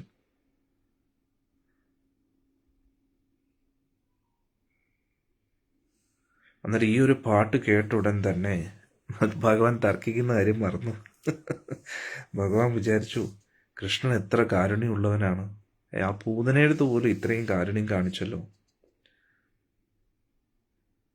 അന്നേരം ആത്മാർത്ഥമായിട്ട് ഭഗവാന്റെ സേവനം ചെയ്യുന്ന, നാമം ജപിക്കുന്ന അവരോട് എത്ര കാരുണ്യം ഭഗവാൻ കാണിക്കും എന്നൊക്കെ ഭഗവാൻ ഇങ്ങനെ ചിന്തിച്ചുകൊണ്ടേയിരുന്നു. ഇങ്ങനെ ചിന്തിച്ച് ഭഗവാന്റെ സ്ഥലകാല ബോധം എല്ലാം പോയി. പാവം ഭഗവാൻ അല്ലേ. ഭഗവാൻ മണ്ണിൽ കിടന്ന് ഉരുളാൻ തുടങ്ങി. കൃഷ്ണ കൃഷ്ണ, നീ എത്ര കാരുണ്യമുള്ളവനാണ്, ഞാൻ എത്ര പതീതനാണ്. ഇതാണ് അടുത്തത്. ഭഗവാൻ നമ്മളെ പഠിപ്പിച്ചു തരികയാണ്. അന്നേരം പല ആചാര്യന്മാരും പറയുന്നു, ഒരു ടീച്ചർ താഴെയുള്ള ക്ലാസ്സുകളിൽ പഠിപ്പിക്കുമ്പോൾ ആ ടീച്ചറിൻ്റെ സ്റ്റാൻഡേർഡ് താഴുന്നില്ല. ടീച്ചർ പഠിപ്പിക്കാൻ വേണ്ടി വന്നിരിക്കുകയാണ്. ടീച്ചറിന് ചിലപ്പോൾ PhD ലെവലിലുള്ള എഡ്യൂക്കേഷൻ വരെ കാണും, പക്ഷേ പഠിപ്പിക്കുന്നത് ചിലപ്പോൾ 1ാം ക്ലാസ്സിലോ 2ാം ക്ലാസ്സിലോ. അത് ടീച്ചറിൻ്റെ ഇഷ്ടം പോലെ, എവിടെയാണോ ആവശ്യം അതിനനുസരിച്ച്. അന്നേരം അവിടെ പഠിപ്പിച്ചുകൊണ്ടിരിക്കുമ്പോൾ ടീച്ചർ ആ ക്ലാസ്സുമായിട്ട് ബന്ധപ്പെട്ട ബേസിക് ആൽഫബറ്റ്സും വേർഡ്സും, അല്ലെങ്കിൽ ഒരു നഴ്സറി ക്ലാസ്സുകളിലൊക്കെ പോയി A for ആപ്പിൾ എന്നൊക്കെ പറയുമ്പോൾ ടീച്ചറിന് അത് മാത്രമാണ് അറിയാവുന്നതെന്ന് വിചാരിക്കരുത്. അന്നേരം ഇവിടെ ഭഗവാൻ നമുക്ക് പഠിപ്പിച്ചു തരികയാണ് എന്താണ് ഭക്തി എന്ന്, ഭഗവാന്റെ ആചരണത്തിലൂടെ. അന്നേരം ഒരു ഭക്തിയിൽ നമ്മൾ പുരോഗമിച്ച ഭക്തനാണെങ്കിൽ ആ ഭക്തൻ എപ്പോഴും ചിന്തിക്കുന്നത് ഭഗവാന്റെ വലിപ്പത്തെക്കുറിച്ചാണ്, ഭഗവാന്റെ വിശാല മനസ്കതയെക്കുറിച്ചും ഭഗവാന്റെ കാരുണ്യത്തെക്കുറിച്ചാണ്. പക്ഷെ നമ്മളെക്കുറിച്ചാണ് ചിന്തിക്കുന്നത്. ഞാൻ എത്ര വലിയവനാണ്, ഞാൻ എത്ര ഇങ്ങനെയാണ്, ഞാൻ അങ്ങനെയാണ്, ഞാൻ അങ്ങനെയാണ്, ഞാൻ ഇങ്ങനെയാണ്. പക്ഷെ ഭക്തിയിൽ പുരോഗമിക്കുന്നതിനനുസരിച്ച് ഭഗവാൻ ഇങ്ങനെയാണ്, ഭഗവാൻ അങ്ങനെയാണ്, ഇതായിരിക്കും നമ്മുടെ ചിന്തകൾ. അതാണ് നമ്മൾ മനസ്സിലാക്കണം. നമ്മുടെ ചിന്താഗതിയിൽ എത്രത്തോളം വ്യത്യാസം കൊണ്ടുവരേണ്ടതായിട്ടുണ്ട് എന്ന് നമ്മൾ മനസ്സിലാക്കണം. നമ്മുടെ ജീവിതത്തിൽ എന്തെങ്കിലും ഒരു പ്രശ്നം വരുമ്പോൾ ഉടനെ ഭഗവാനെ എന്താണ് എന്നോട് ഇങ്ങനെ ചെയ്തത്, എന്നോട് എന്താ ഇങ്ങനെ ചെയ്ത ഭഗവാനെ, ഞാൻ ഒരുപാട് ആഗ്രഹിച്ച്, ഞാൻ എൻ്റേത് ഞാൻ, ഇത് തന്നെയാണ് നമ്മൾ പറഞ്ഞുകൊണ്ടിരിക്കുന്നത്. ഇനി എന്തെങ്കിലുമൊക്കെ സന്തോഷം വന്നാലും സാധനം കിട്ടിയല്ലോ, സമാധാനമായി, ഞാൻ എന്തുമാത്രം കഷ്ടപ്പെട്ടിരിക്കുന്നു ഇതിനു വേണ്ടി, ഒരു റിസൾട്ട് കിട്ടിയല്ലോ, എൻ്റെ കഷ്ടപ്പാടിൻ്റെ റിസൾട്ട് കിട്ടിയല്ലോ അല്ലേ. കറക്റ്റ് അല്ലേ? ഇതല്ലേ നമ്മുടെ ചിന്താഗതി. പക്ഷെ ഒരു പരിശുദ്ധ കൃഷ്ണഭക്തിയിലേക്ക് എത്തിക്കഴിഞ്ഞാൽ ഞാൻ എൻ്റേതെന്നല്ല, ഭഗവാൻ എത്ര കാരുണ്യവാനാണ്. ഭഗവാന്റെ കാരുണ്യം കൊണ്ട് നടന്നു, ഭഗവാന്റെ കാരുണ്യം, ഭഗവാന്റെ കാരുണ്യം, ഭഗവാന്റെ കാരുണ്യം, ഭഗവാന്റെ കാരുണ്യം, ഭഗവാന്റെ അനുഗ്രഹം. ഇത് തന്നെയായിരിക്കും ഒരു പരിശുദ്ധ ഭക്തന്റെ ചിന്ത. ഇങ്ങനെയായിരിക്കണം. എന്നിട്ട് അത് കൂടാതെ ഞാൻ എത്ര അയോഗ്യനാണ്, ഞാൻ എത്ര ദുഷ്ടനാണ്, ഞാൻ എത്ര അശുദ്ധനാണ്, എൻ്റെ മനസ്സിലെപ്പോഴും അശുദ്ധ ചിന്തകളാണ്. അത് ചെറിയ ഭക്തര്, അതായത് തീരെ വൃത്തികെട്ട മുറിയിൽ, അതായത് ഒരു വൃത്തികെട്ട ജീവിതം നയിക്കുന്ന ഒരു വ്യക്തിയുടെ വീട്ടിൽ നമ്മൾ ചെന്ന് കഴിഞ്ഞാൽ എന്ത് വൃത്തികേടോ ഒന്നും മനസ്സിലാകത്തില്ല ആ വ്യക്തിക്ക്. നമ്മൾ പറയും എന്ത് വൃത്തികെട്ട മുറിയാടോ, ഒന്ന് വൃത്തിയാക്കിക്കൂടെ എന്ന് പറഞ്ഞു കഴിഞ്ഞാൽ അവർക്കൊന്നും മനസ്സിലാകത്തില്ല. ഈ വ്യക്തി എന്താ പറയുന്നതെന്ന് പോലും അവർക്ക് മനസ്സിലാകത്തില്ല. പക്ഷെ അതേ സമയത്ത് നല്ല വൃത്തിയുള്ള മുറിയിൽ ചെറുതായിട്ടൊരു കടലാസ് താഴാൻ, പക്ഷെ കടലാസ് വീണു, ശരിയായില്ല, ഇത് ശരിയായില്ല, ഇത് ശരിയായില്ല, അത് എപ്പോഴും ഇങ്ങനെ വൃത്തിയാക്കണം. അതേപോലെയാണ് പരിശുദ്ധ ഭക്തർ. എന്നിട്ട് നമ്മൾ വിചാരിക്കും ഈ ശുദ്ധഭക്തൻ എന്താ ഇങ്ങനെ സ്വയം എപ്പോഴും ഉള്ളിൽ ഇങ്ങനെ കുറ്റപ്പെടുത്തിക്കൊണ്ടിരിക്കുന്നത്, ഞാൻ പതീതനാണ്, ഞാൻ ദുഷ്ടനാണെന്നൊക്കെ. അതിൻ്റെ ആവശ്യം എന്താണ്? അവരെന്തോ സാഡിസ്റ്റാണോ അല്ലേ, അപകർഷതാബോധമുള്ളവരാണോ, ഇൻഫീരിയോറിറ്റി കോംപ്ലക്സ് ഉള്ളവരാണോ എന്നൊക്കെ ചിന്തിക്കുന്ന നമ്മൾ അല്ല. നേരത്തെ പറഞ്ഞ ഉദാഹരണം നന്നായി ചിന്തിക്കുക അല്ലേ. വൃത്തികെട്ട ജീവിതം ജീവിക്കുന്നവർക്ക് എന്ത് വൃത്തികേട്. പക്ഷെ നല്ല വൃത്തിയുള്ള മുറിയിൽ ഒരു ചെറിയൊരു പൊടി വന്നു കഴിഞ്ഞാൽ ഉടനെ അസഹനീയമായിട്ട് തോന്നും അല്ലേ. അതേപോലെയാണ് ശുദ്ധഭക്തര്. അന്നേരം അവർ ഈ ചെളി പറയേണ്ട ഈ ലോകത്താണ് താമസിക്കുന്നത്. അന്നേരം അവിടുന്ന് ഇവിടുന്ന് എന്തെങ്കിലും ഒരു മാലിന്യം ഉള്ളിലോട്ട് കയറും, പക്ഷേ മോശം, എന്താണ് ഈ അശുദ്ധി വന്നിരിക്കുന്നത് എന്നൊരു ചിന്തയാണ്. അതാണ് നമ്മൾ മനസ്സിലാക്കുന്നത്. അന്നേരം ഒരു ഭക്തന്റെ ലക്ഷണം എങ്ങനെയായിരിക്കും എന്ന് ഇവിടെ പ്രകടമാക്കുകയാണ്. എല്ലാവർക്കും മനസ്സിലായെന്ന് വിചാരിക്കുന്നു. കമന്റ്സിലിടുക. അത് ഇവിടെ ചൈതന്യ മഹാപ്രഭു കൃഷ്ണ കൃഷ്ണ അങ്ങ് എത്ര വലിയ കാരുണ്യമുള്ളവനാണ്, പക്ഷെ ഞാൻ എത്ര പതീതനാണ്, എൻ്റെ ഹൃദയം എന്തുകൊണ്ട് അലിയുന്നില്ല അങ്ങയുടെ നാമങ്ങൾ കേൾക്കുമ്പോൾ, ലീലകൾ കേൾക്കുമ്പോൾ. അങ്ങ് പൂതനയ്ക്ക് പോലും വലിയ കാരുണ്യം കാണിച്ചു. അന്നേരം ശിഷ്യര് എന്ത് കാണാൻ വേണ്ടിയായിരുന്നു വന്നത്? തർക്കം കാണാൻ വേണ്ടി. പക്ഷെ പാവം ഭഗവാൻ മറന്നുപോയി എന്തിനാണ് വന്നതെന്ന്. എത്ര മനോഹരമാണ് ചൈതന്യ മഹാപ്രഭുവിൻ്റെ ലീല എന്ന് നോക്കണേ.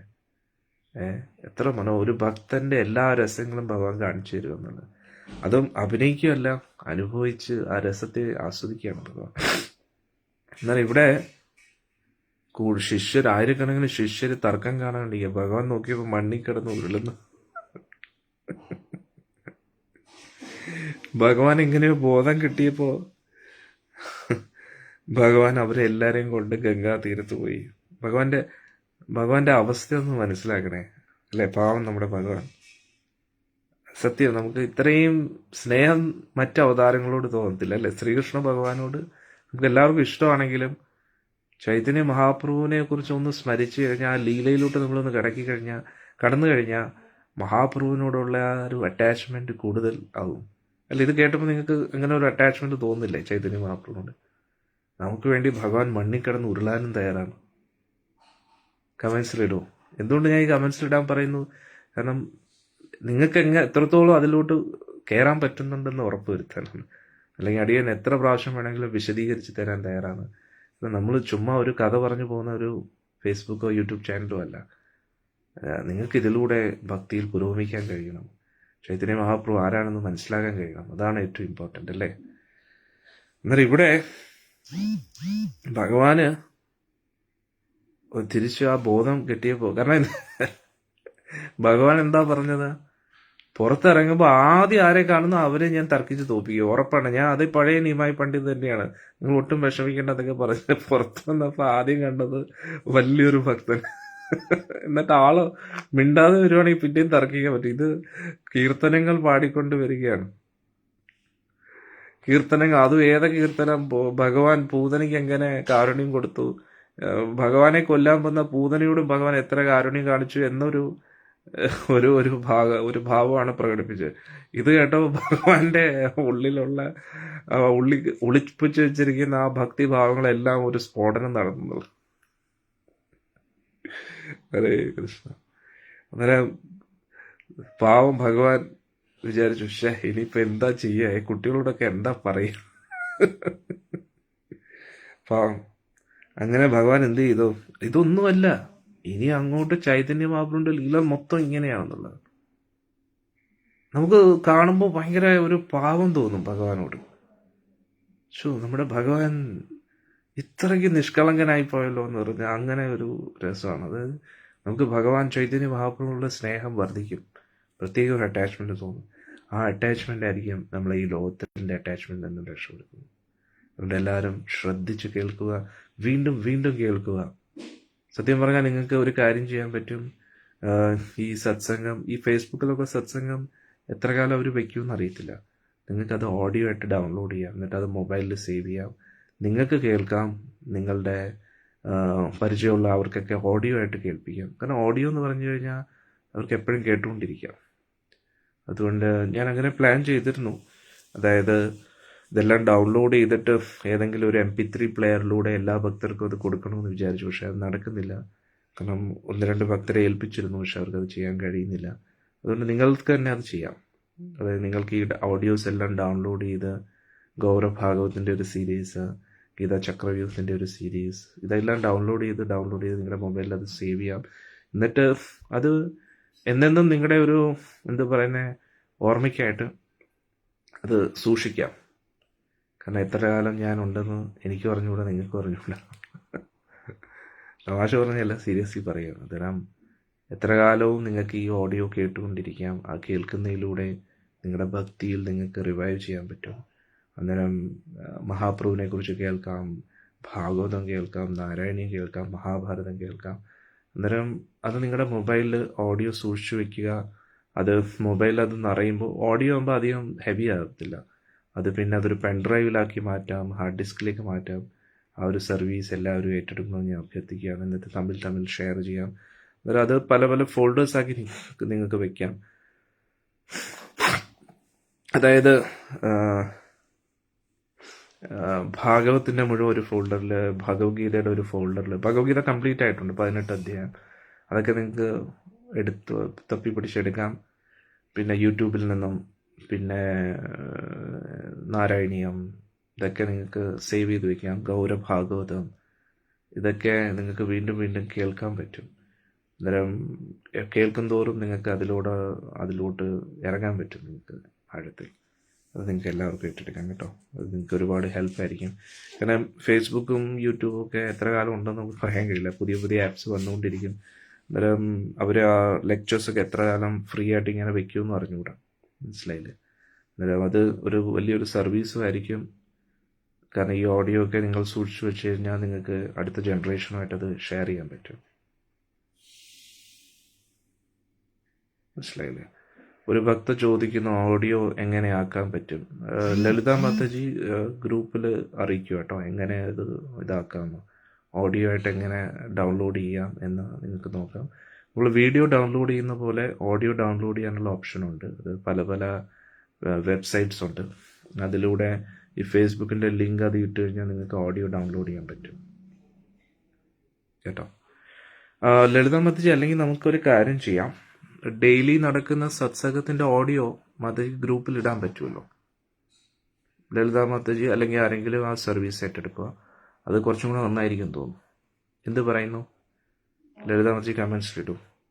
ആരെങ്കിലും ഒരാൾ ഡൗൺലോഡ് ചെയ്ത് ഗ്രൂപ്പിൽ ഷെയർ ചെയ്താൽ മതി. അന്നേരം നിങ്ങൾക്ക് ആ ഓഡിയോ സേവ് ചെയ്ത് വയ്ക്കാം കേട്ടോ. ഡെയിലി നടക്കുന്ന സത്സംഗത്തിൻ്റെ ഓഡിയോ അത് ഗ്രൂപ്പിൽ ഷെയർ ചെയ്താൽ, അതായത് ഗൗരഭാഗവതം ലിങ്ക് എന്തായാലും ഫേസ്ബുക്കിലുണ്ട്. അത് കൂടാതെ ഓഡിയോ ആയിട്ടും നിങ്ങൾക്കത് സേവ് ചെയ്ത് വെക്കാം. കമൻസിലിടും. അത് നന്നായിരിക്കുമോ? അന്നേരം നിങ്ങൾക്ക് എളുപ്പമായിരിക്കും. ആരെങ്കിലും ഇന്നത്തെ സത്സംഗം എന്ന് പറഞ്ഞാൽ ഓഡിയോ ആയിട്ട് ഇടാം. അന്നേരം അതിൻ്റെ ഒരു ബെനിഫിറ്റ് എന്ന് പറഞ്ഞാൽ, ഒന്ന്, നിങ്ങൾ ലൈവിലൂടെ എന്തായാലും കേട്ടു. പിന്നെ അത് ചിലപ്പോൾ നിങ്ങളുടെ ജോലി തിരക്കിൻ്റെ ഇടയിലോ അതിൻ്റെ ഇടയിലോ ഒക്കെ ആയിരിക്കും കേൾക്കുന്നത്. അന്നേരം വീണ്ടും നിങ്ങൾക്ക് കേൾക്കാൻ ഓഡിയോ ആയിട്ട് യൂസ് ചെയ്യാം. അത് ഹെഡ്ഫോൺ വെച്ച്, ഇങ്ങനത്തെ ബ്ലൂടൂത്ത് ഹെഡ്ഫോണൊക്കെ കിട്ടും മാർക്കറ്റിൽ. അത്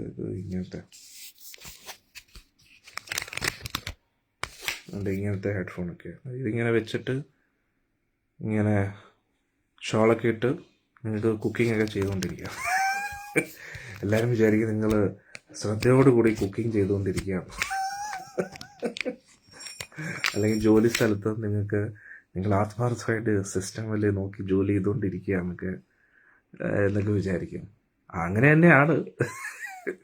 അന്നേരം ഭഗവാൻ ഭഗവത്ഗീതയിൽ പറഞ്ഞതുപോലെ മാ മനുസ്മര യുദ്ധേച്ഛ, എന്നെ സ്മരിച്ചുകൊണ്ട് യുദ്ധം ചെയ്യുക എന്ന് പറയുന്ന പോലെ ഭഗവാന്റെ ലീലകൾ കേട്ടുകൊണ്ട് നിങ്ങൾക്ക് ജോലിയിലും കൂടുതൽ ഫോക്കസ് ചെയ്യാൻ പറ്റും അല്ലേ? അങ്ങനെയൊക്കെ ചെയ്യാം. അത് നന്നായിരിക്കും തോന്നുന്നു. ഓക്കെ, അന്നേരം ലളിത മാതാജി ആ ഒരു റെസ്പോൺസിബിലിറ്റി എടുക്കുമല്ലോ അല്ലേ? മാതാജി ചെയ്യുമെന്ന് വിചാരിക്കും. അന്നേരം എല്ലാ ദിവസവും നമ്മുടെ സത്സംഗം ഓഡിയോ ഫോർമാറ്റിൽ അത് ഗ്രൂപ്പിൽ ഇടുന്നതായിരിക്കും. അന്നേരം അത് നിങ്ങൾക്ക് സേവ് ചെയ്ത് വയ്ക്കാം, മൊബൈലിൽ ഇങ്ങനെ സേവ് ചെയ്ത് വയ്ക്കാം. എന്നിട്ട് മൊബൈലിലെ മെമ്മറി ഫുള്ളാകുമ്പോൾ അത് വേറെ എങ്കിലും ട്രാൻസ്ഫർ ചെയ്യാം, വേറെ കമ്പ്യൂട്ടറിലാക്കി അത് പെൻഡ്രൈവിൽ സൂക്ഷിച്ച് വയ്ക്കാം. അങ്ങനെയൊക്കെ നന്നായിരിക്കും തോന്നുന്നു. എന്നിട്ട് ഇത് നിങ്ങൾക്ക് മറ്റുള്ളവർക്ക് ഷെയറും ചെയ്യാം. ഇതിങ്ങനത്തെ ഹെഡ്ഫോൺ മേടിച്ചാൽ മതി. ഇത് ചാർജ് നിൽക്കും. അന്നേരം അത് ഇങ്ങനെ ഹെഡ്ഫോണിൽ ഇങ്ങനെ വെച്ചിട്ട് തുണിയൊക്കെ ഇങ്ങനെ മറച്ച് വെച്ചിട്ട് ഇങ്ങനെ കലിയുഗത്തിൽ ഇങ്ങനെയൊക്കെ ജീവിക്കാനേ പറ്റും. അടിപൊളിയായിരിക്കും അല്ലേ? ഇങ്ങനെ എത്രയ്ക്കോ ടെക്നിക്സ് ഉണ്ട്. വണ്ടിയിൽ പോകുമ്പോഴും ഇതിങ്ങനെ വെച്ചുകൊണ്ട് ഇങ്ങനെ അങ്ങ് പോവാം. ഇനി ആരെങ്കിലും ഇവിടെ വരുമ്പോൾ ഇങ്ങനെ ഒന്ന് കഴിഞ്ഞാൽ സ്റ്റോപ്പ് ആവും. പിന്നെ വീണ്ടും ചെയ്യുമ്പോൾ വീണ്ടും പ്ലേ ആവും.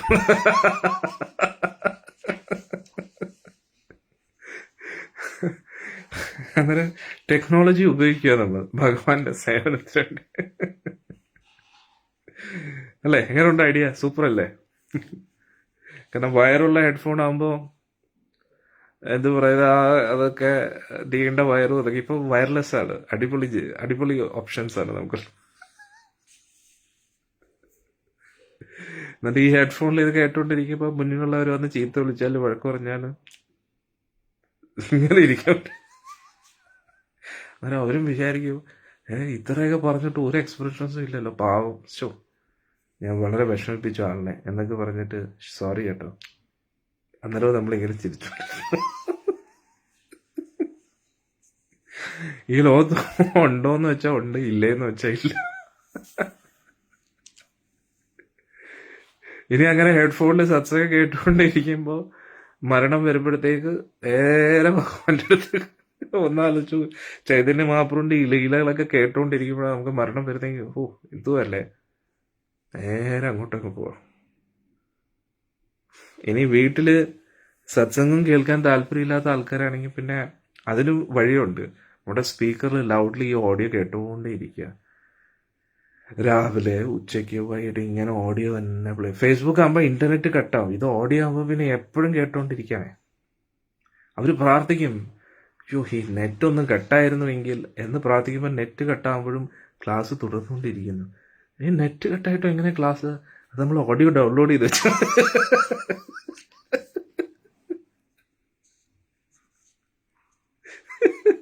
അവർക്ക് ക്ലാസ്സിൽ നിന്ന് രക്ഷപ്പെടാൻ കഴിയില്ല.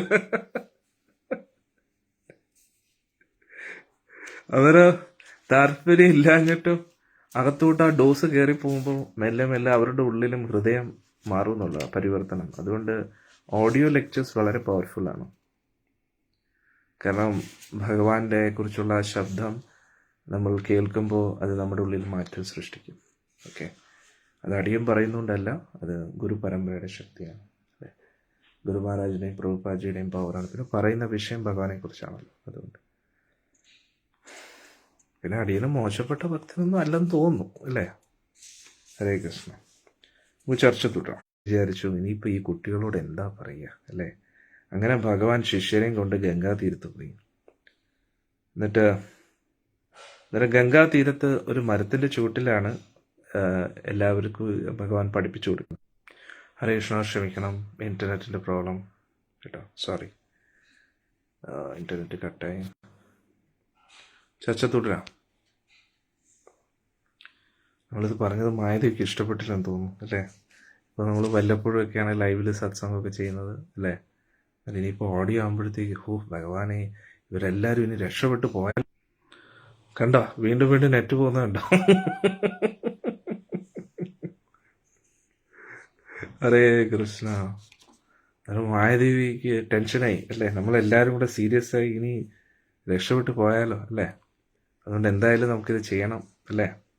ഭഗവാൻ നല്ലൊരു ഐഡിയ ആണ് നൽകിയിരിക്കുന്നത്, അല്ലേ? ചൈതന്യ മഹാപ്രഭുവിൻ്റെ കാരണത്താൽ. അതുകൊണ്ട് എല്ലാവരും ഈ ഓഡിയോ വിപ്ലവത്തിനായിട്ട് റെഡി ആയിക്കോളും. കാരണം ഞാൻ ഇത് കുറേ കാലമായിട്ട് ചിന്തിക്കുമായിരുന്നു. അതായത് എങ്ങനെ ഓഡിയോ ലെക്ചേഴ്സ് നമുക്ക് ചെയ്യാം. അതിനുവേണ്ടി പല പല ആപ്സും നമ്മൾ നോക്കി. നമ്മൾ ഇതുവരെ ചിന്തിച്ചു, കുക്കു FM എന്ന് പറഞ്ഞ ആപ്പുണ്ട്, അതിലൂടെ അപ്ലോഡ് ചെയ്തിട്ട് നിങ്ങൾക്ക് എല്ലാവർക്കും സുലഭ്യമാക്കാമെന്ന് വിചാരിച്ചു. പക്ഷെ അതൊക്കെ ഭയങ്കര സബ്സ്ക്രിപ്ഷൻ കോസ്റ്റും അതൊക്കെ ഉണ്ട്. പിന്നെ സൗണ്ട് ക്ലൗഡ് ഉണ്ട്, അതെല്ലാവർക്കും ഫെമിലിയർ അല്ല. അതിനെക്കാട്ടി നല്ല വാട്സപ്പിൽ ഓഡിയോ ഷെയർ ചെയ്യാം, അല്ലേ? വാട്സപ്പിലാകുമ്പോൾ അധികം ഹെവി അല്ല. മറ്റ് വീഡിയോസും അതൊക്കെ വാട്സപ്പ് ഓഡിയോസ് നിങ്ങൾ ഡിലീറ്റ് ചെയ്ത് കളഞ്ഞാൽ മതി. പക്ഷെ ഇത് നിങ്ങൾ മൊബൈലിൽ തന്നെ സ്റ്റോർ ചെയ്യാം. ഇന്നത്തെ കാലത്ത് മൊബൈലിൽ നല്ല സ്പേസ് ഉള്ള മൊബൈൽസാണ്. 1-2 GB എല്ലാ മൊബൈൽസിലും ഉണ്ട്. 1 GB തന്നെ നമുക്ക് ഒരുപാട് ഓഡിയോസ് സേവ് ചെയ്ത് വെക്കാൻ പറ്റും. പിന്നെ അത് സ്പേസ് ഫിൽഡപ്പ് ആകുമ്പോൾ നിങ്ങൾക്കത് വേറെ ട്രാൻസ്ഫർ ചെയ്ത് കമ്പ്യൂട്ടറിലൊക്കെ സ്റ്റോർ ചെയ്യാം. അത് നന്നായിരിക്കും തോന്നുന്നു കേട്ടോ. നിങ്ങളുടെ മൊബൈലിലൂടെ തന്നെ നിങ്ങൾക്ക് കൂടുതൽ ലെക്ചേഴ്സ് കേൾക്കാം. അതിനെ നിങ്ങൾ പല പല പേരുകളിലായിട്ട് സേവ് ചെയ്ത് വെച്ചാൽ മതി. എന്നിട്ട് അത് നിങ്ങളുടെ പുതിയ ആൾക്കാർക്കൊക്കെ കേൾക്കാൻ കൊടുക്കാം. അപ്പോൾ നിങ്ങൾ ഫേസ്ബുക്ക് ലിങ്ക് അയച്ചു കൊടുക്കും. അതെന്തായാലും തുടരാം. അത് എന്തായാലും അത് കേൾക്കാൻ താല്പര്യം കാണിക്കാത്ത വ്യക്തികളും കാണുമല്ലോ. അതായത് ചിലർക്ക് എൻ്റെ ഈ മുഖം കാണുന്നത് പിടിക്കത്തില്ലായിരിക്കും. ഒരു തിരുമോന്തയും കണ്ടുകൊണ്ടിരിക്കേണ്ടി വരത്തില്ല എന്നൊക്കെ. കാരണം അവർക്ക് നിങ്ങൾ ഈ ഓഡിയോ കേട്ടാൽ മതി. നിങ്ങളുടെ ജോലി ചെയ്യുന്നതിനോടൊപ്പം ഓഡിയോ കേട്ട് നോക്കൂ. ഒരു ഓഡിയോ കേട്ടാൽ മതി. അത് ഉറപ്പായിട്ടും അവർക്ക് ഇഷ്ടമാവും. കാരണം അത് അടിയൻ്റെ കഴിവല്ല, ഭഗവാന്റെ അനുഗ്രഹമാണ്. അതുകൊണ്ട് ഓഡിയോ ലെക്ചേഴ്സ് നിങ്ങൾ കൂടുതൽ പ്രൊമോട്ട് ചെയ്യും വാട്സപ്പ് ഗ്രൂപ്പ്സിലൂടെയൊക്കെ. അന്നേരം ഈവൻ ഷോർട്ട് വീഡിയോസ് ക്രിയേറ്റ് ചെയ്യുന്ന ഭക്തരോട് ഞാൻ അഭ്യർത്ഥിക്കുന്നു. ഷോർട്ട് വീഡിയോസ് ക്രിയേറ്റ് ചെയ്യുന്ന അഞ്ജു മാതാജി, വൈഷ്ണവി, അവരോടൊക്കെ ഞാൻ അഭ്യർത്ഥിക്കുന്നു, നിങ്ങൾ ഷോർട്ട് വീഡിയോസ് ക്രിയേറ്റ് ചെയ്യുമ്പോൾ അതിനോടൊപ്പം അതിൻ്റെ ഓഡിയോയും കൂടെ നമ്മുടെ ഗ്രൂപ്പിൽ ഷെയർ ചെയ്യണം കേട്ടോ. കാരണം എന്താ വെച്ചാൽ അത് പുതിയ ആൾക്കാരുടെ വാട്സപ്പ് ഗ്രൂപ്പ്സിലൂടെയൊക്കെ ഷെയർ ചെയ്ത് പോയി കഴിഞ്ഞാൽ ഒരുപാട് പേർക്ക് നല്ല മാറ്റം ഉണ്ടാവും. എന്ത് പറയുന്നു? എല്ലാവരും റെഡിയാണോ ഓഡിയോ പ്രചരണത്തിനായിട്ട്? അന്നേരം നിങ്ങൾ ഫേസ്ബുക്ക് എങ്ങനെ ലിങ്ക് ഷെയർ ചെയ്യുന്നു അത് കണ്ടിന്യൂ ആയിക്കൊണ്ടേയിരിക്കാം. നിങ്ങൾക്ക് ഷെയർ ചെയ്യാം, അതൊക്കെ കണ്ടിന്യൂ ചെയ്യാം. യൂട്യൂബ് ലിങ്ക്സും ഷെയർ ചെയ്യാം. അതിനോടൊപ്പം ഞാൻ എല്ലാവരോടും താഴ്മ ഹരേ കൃഷ്ണ. എന്ത് ചെയ്യാനല്ലേ, അത് ഒരു മനഃപൂർവ്വം ചെയ്യുന്നതായിരിക്കും. നമ്മൾ തുടർച്ചയായിട്ട് ഇത്രയും നേരം ലൈവ് നമ്മൾ ഫേസ്ബുക്കിനോ യൂട്യൂബിനോ ഒന്നും പേ ചെയ്യുന്നില്ലല്ലോ. അന്നേരം ഇപ്പോൾ യൂസേഴ്സ് കൂടിക്കൊണ്ടിരിക്കുകയാണ്. മനഃപൂർവ്വം ഡിസ്റ്റർബൻസ് ക്രിയേറ്റ് ചെയ്യുന്നുണ്ട്. Anyway, no problem. അന്നേരം ഞാൻ പറഞ്ഞു വന്നത്, നമ്മൾ ഇപ്പോൾ ഫേസ്ബുക്ക് ലൈവ് കാണുന്നുണ്ട്, യൂട്യൂബ് ലിങ്ക്സും കാണുന്നുണ്ട്, ഷെയർ ചെയ്യുന്നുണ്ട്. ഇതിനോടൊപ്പം ഓഡിയോസും കൂടെ ഇട്ട് കഴിഞ്ഞാൽ നന്നായിരിക്കും എന്ന് തോന്നുന്നു. വൈഷ്ണവി കേട്ടല്ലോ അല്ലേ? വൈഷ്ണവി, അഞ്ജു മാതാജി, ലളിത മാതാജി കേട്ടല്ലോ അല്ലേ? ലളിത മാതാജി കമൻസിലിടാം. അങ്ങനെ നമ്മുടെ ഷോർട്ട് വീഡിയോസ് ക്രിയേറ്റ് ചെയ്യുന്ന ഭക്തരോട് അഭ്യർത്ഥിക്കാം അതിൻ്റെ ഓഡിയോയും കൂടെ അവർ എക്സ്ട്രാക്ട് ചെയ്ത് ഗ്രൂപ്പിലിടണം. അന്നേരം ഓഡിയോയും നമുക്ക് വാട്സപ്പ് ഗ്രൂപ്പുകളിലൂടെ ഷെയർ ചെയ്യുന്നത് വളരെ നന്നായിരിക്കും. പിന്നെ നിങ്ങൾക്ക് നിങ്ങളുടെ മൊബൈലിൽ തന്നെ അത് പല പല കാറ്റഗറീസ് ആയിട്ട് സേവ് ചെയ്യാം. അതായത് ഭാഗവതത്തിൻ്റെ ഒന്നിച്ച്, ഗൗരഭാഗവതം ഒന്നിച്ച്, പിന്നെ ഷോർട്ട് വീഡിയോസ് എല്ലാം ഒരു ഫോൾഡറിൽ. അന്നേരം എന്ത് പറ്റുമെന്ന് അറിയാം, നിങ്ങൾക്ക് എപ്പം വേണമെങ്കിലും അത് കേൾക്കാം. പിന്നെ അതിൽ നിന്ന് ഏതോടെയും അത് പ്രോപ്പറായിട്ട് ടൈറ്റിലൊക്കെ വെച്ചിട്ട് ചെയ്യണം. ഇത് മഹാപ്രഭുവിനെ കുറിച്ചാണ്, ഇത് എന്താണ്, നിങ്ങൾക്ക് ഇഷ്ടമുള്ള ടൈറ്റിൽ കൊടുക്കാം അതിന്. അന്നേരം നിങ്ങൾക്ക് ഇഷ്ടമുള്ള ടൈറ്റിൽ കൊടുക്കുമ്പോൾ നിങ്ങൾക്ക് മനസ്സിലാവും ഇത് എന്തിനെ കുറിച്ചാണെന്നൊക്കെ. അന്നേരം ഇപ്പോൾ ആരെങ്കിലും ഡിപ്രസ്ഡ് ആയിരിക്കുക, ടെൻഷനായിട്ടിരിക്കുക, ഒരു 10 ഷോർട്ട് ഓഡിയോസ് അതിനെ ഓർഡർ ആക്കാം. ആദ്യം കേൾക്കുന്നവർക്ക് ഇത്, രണ്ടാമത് അങ്ങനെ ഒരു സീരീസ് നിങ്ങൾക്ക് തന്നെ ക്രിയേറ്റ് ചെയ്യാം. എന്നിട്ട് നിങ്ങളൊന്നും പറയണ്ട, ശരി നിങ്ങൾ ഈ ഓഡിയോ ഒന്ന് കേട്ടു നോക്കുമെന്ന് പറഞ്ഞാൽ ഒരു 10 ഓഡിയോ ഇങ്ങോട്ട് അയച്ചു കൊടുത്തു, ഓരോ ദിവസം ഓരോന്ന്, ഇതൊന്ന് കേട്ടു നോക്കൂ, ഇതൊന്ന് കേട്ടു നോക്കൂ, ഇതൊന്ന് കേട്ടു നോക്കൂ. ഉറപ്പാണ് ഒരു 10-20 ഓഡിയോ കേട്ട് കഴിഞ്ഞാൽ അവർ ഓൾറെഡി ഭക്തിയിലേക്ക് വരും, ജപിക്കാൻ താല്പര്യം കാണിക്കും. അന്നേരം ഇത് നന്നായിരിക്കും പ്രചരണത്തിനെന്ന് എനിക്ക് തോന്നുന്നു. കാരണം ഫേസ്ബുക്കിലോട്ട് പോകാൻ മടി കാണിക്കുന്നവർ, പിന്നെ യൂട്യൂബിലോട്ട് പോകാൻ മടി കാണിക്കുന്നവർ, ഇൻസ്റ്റാഗ്രാമിലോട്ട് പോകാൻ മടി കാണിക്കുന്നവരെ വാട്സപ്പ് ഓഡിയോയിലൂടെ നമുക്ക് അവർക്കൊരു അവസരം കൊടുക്കാം ഭക്തിയിൽ വരാനായിട്ട്. എന്ത് പറയുന്നു? എല്ലാവരും റെഡിയാണോ? അടിയൻ്റെ ഈ പ്രചരണത്തിനെ മുന്നോട്ട് കൊണ്ടുപോകാൻ നിങ്ങളെല്ലാവരും അടിയനെ ഹെൽപ്പ് ചെയ്യണം, ഞാൻ താഴ്മയായിട്ട് അപേക്ഷിക്കുന്നു. എല്ലാവരും റെഡിയാണോ? എല്ലാവരും റെഡിയാണെങ്കിൽ കമൻസിലിടും ഞാൻ റെഡി എന്ന്. അതുകൊണ്ട് ഇനി മുതൽ എല്ലാ ദിവസവും നമ്മുടെ സത്സംഗത്തിൻ്റെ ഓഡിയോ നിങ്ങളുടെ ഗ്രൂപ്പിൽ വരുന്നതായിരിക്കും. നിങ്ങൾക്കത് ഡൗൺലോഡ് ചെയ്യാം. ലളിത മാതാജി ആദ്യത്തെ ഓഡിയോ മുതൽ തുടങ്ങിക്കോളൂ. ഗൗരവ ഭാഗവത്തിൻ്റെ ഫസ്റ്റ് ഓഡിയോ, സെക്കൻഡ്, അങ്ങനെ ഓരോ ദിവസവും ഓരോരോ ഓഡിയോ ഇട്ടോളൂ. അന്നേരം എന്ത് പറ്റുമെന്ന് വെച്ചാൽ എല്ലാവർക്കും അത് ചെയ്യാം. അല്ലെങ്കിൽ എല്ലാ ഓഡിയോയും കൂടെ ഒന്നിച്ചിട്ടാലും കുഴപ്പമില്ല. First part, second part, third part എന്നൊക്കെ.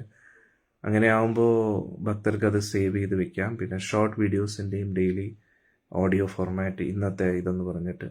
അപ്പോൾ നിങ്ങൾക്കത് സേവ് ചെയ്ത് വെക്കാം നിങ്ങളുടെ മൊബൈലിൽ. എന്നിട്ട് നിങ്ങളത് തിരഞ്ഞെടുക്കുക കേട്ടോ. പിന്നെ ഗീതാ ചക്രവ്യൂഹത്തിൻ്റെ കംപ്ലീറ്റ് സീരീസ്, അങ്ങനെ ഓഡിയോസ് ഇങ്ങനെ സീരീസ് ആയിട്ട് വെക്കുക. നിങ്ങളുടെ മൊബൈലിൽ തന്നെ അത് സേവ് ചെയ്യുക. എന്നിട്ട് അത് മൊബൈലിൽ ഫിൽഡപ്പ് ആകുമ്പോൾ അത് നിങ്ങൾക്കത് വേറെ നിങ്ങളുടെ ലാപ്ടോപ്പ് വഴിയോ കമ്പ്യൂട്ടർ വഴിയോ അത് വേറെ ഹാർഡ് ഡിസ്കിലേക്ക് സേവ് ചെയ്യാം. എന്നിട്ട് വീണ്ടും സ്റ്റോർ ചെയ്യാം. അങ്ങനെ പിന്നെ നിങ്ങൾക്ക് എപ്പോഴാണെന്ന് വെച്ചാൽ കേട്ടുകൊണ്ടിരിക്കാം. നന്നായിരിക്കില്ലേ? എത്ര പേർക്ക് ഈ ഐഡിയ ഇഷ്ടപ്പെട്ടു? കമൻസിലിടൂ. ഇഷ്ടപ്പെട്ടവർക്കെല്ലാം ഗൗര എന്ന് കമൻസിലിടാം.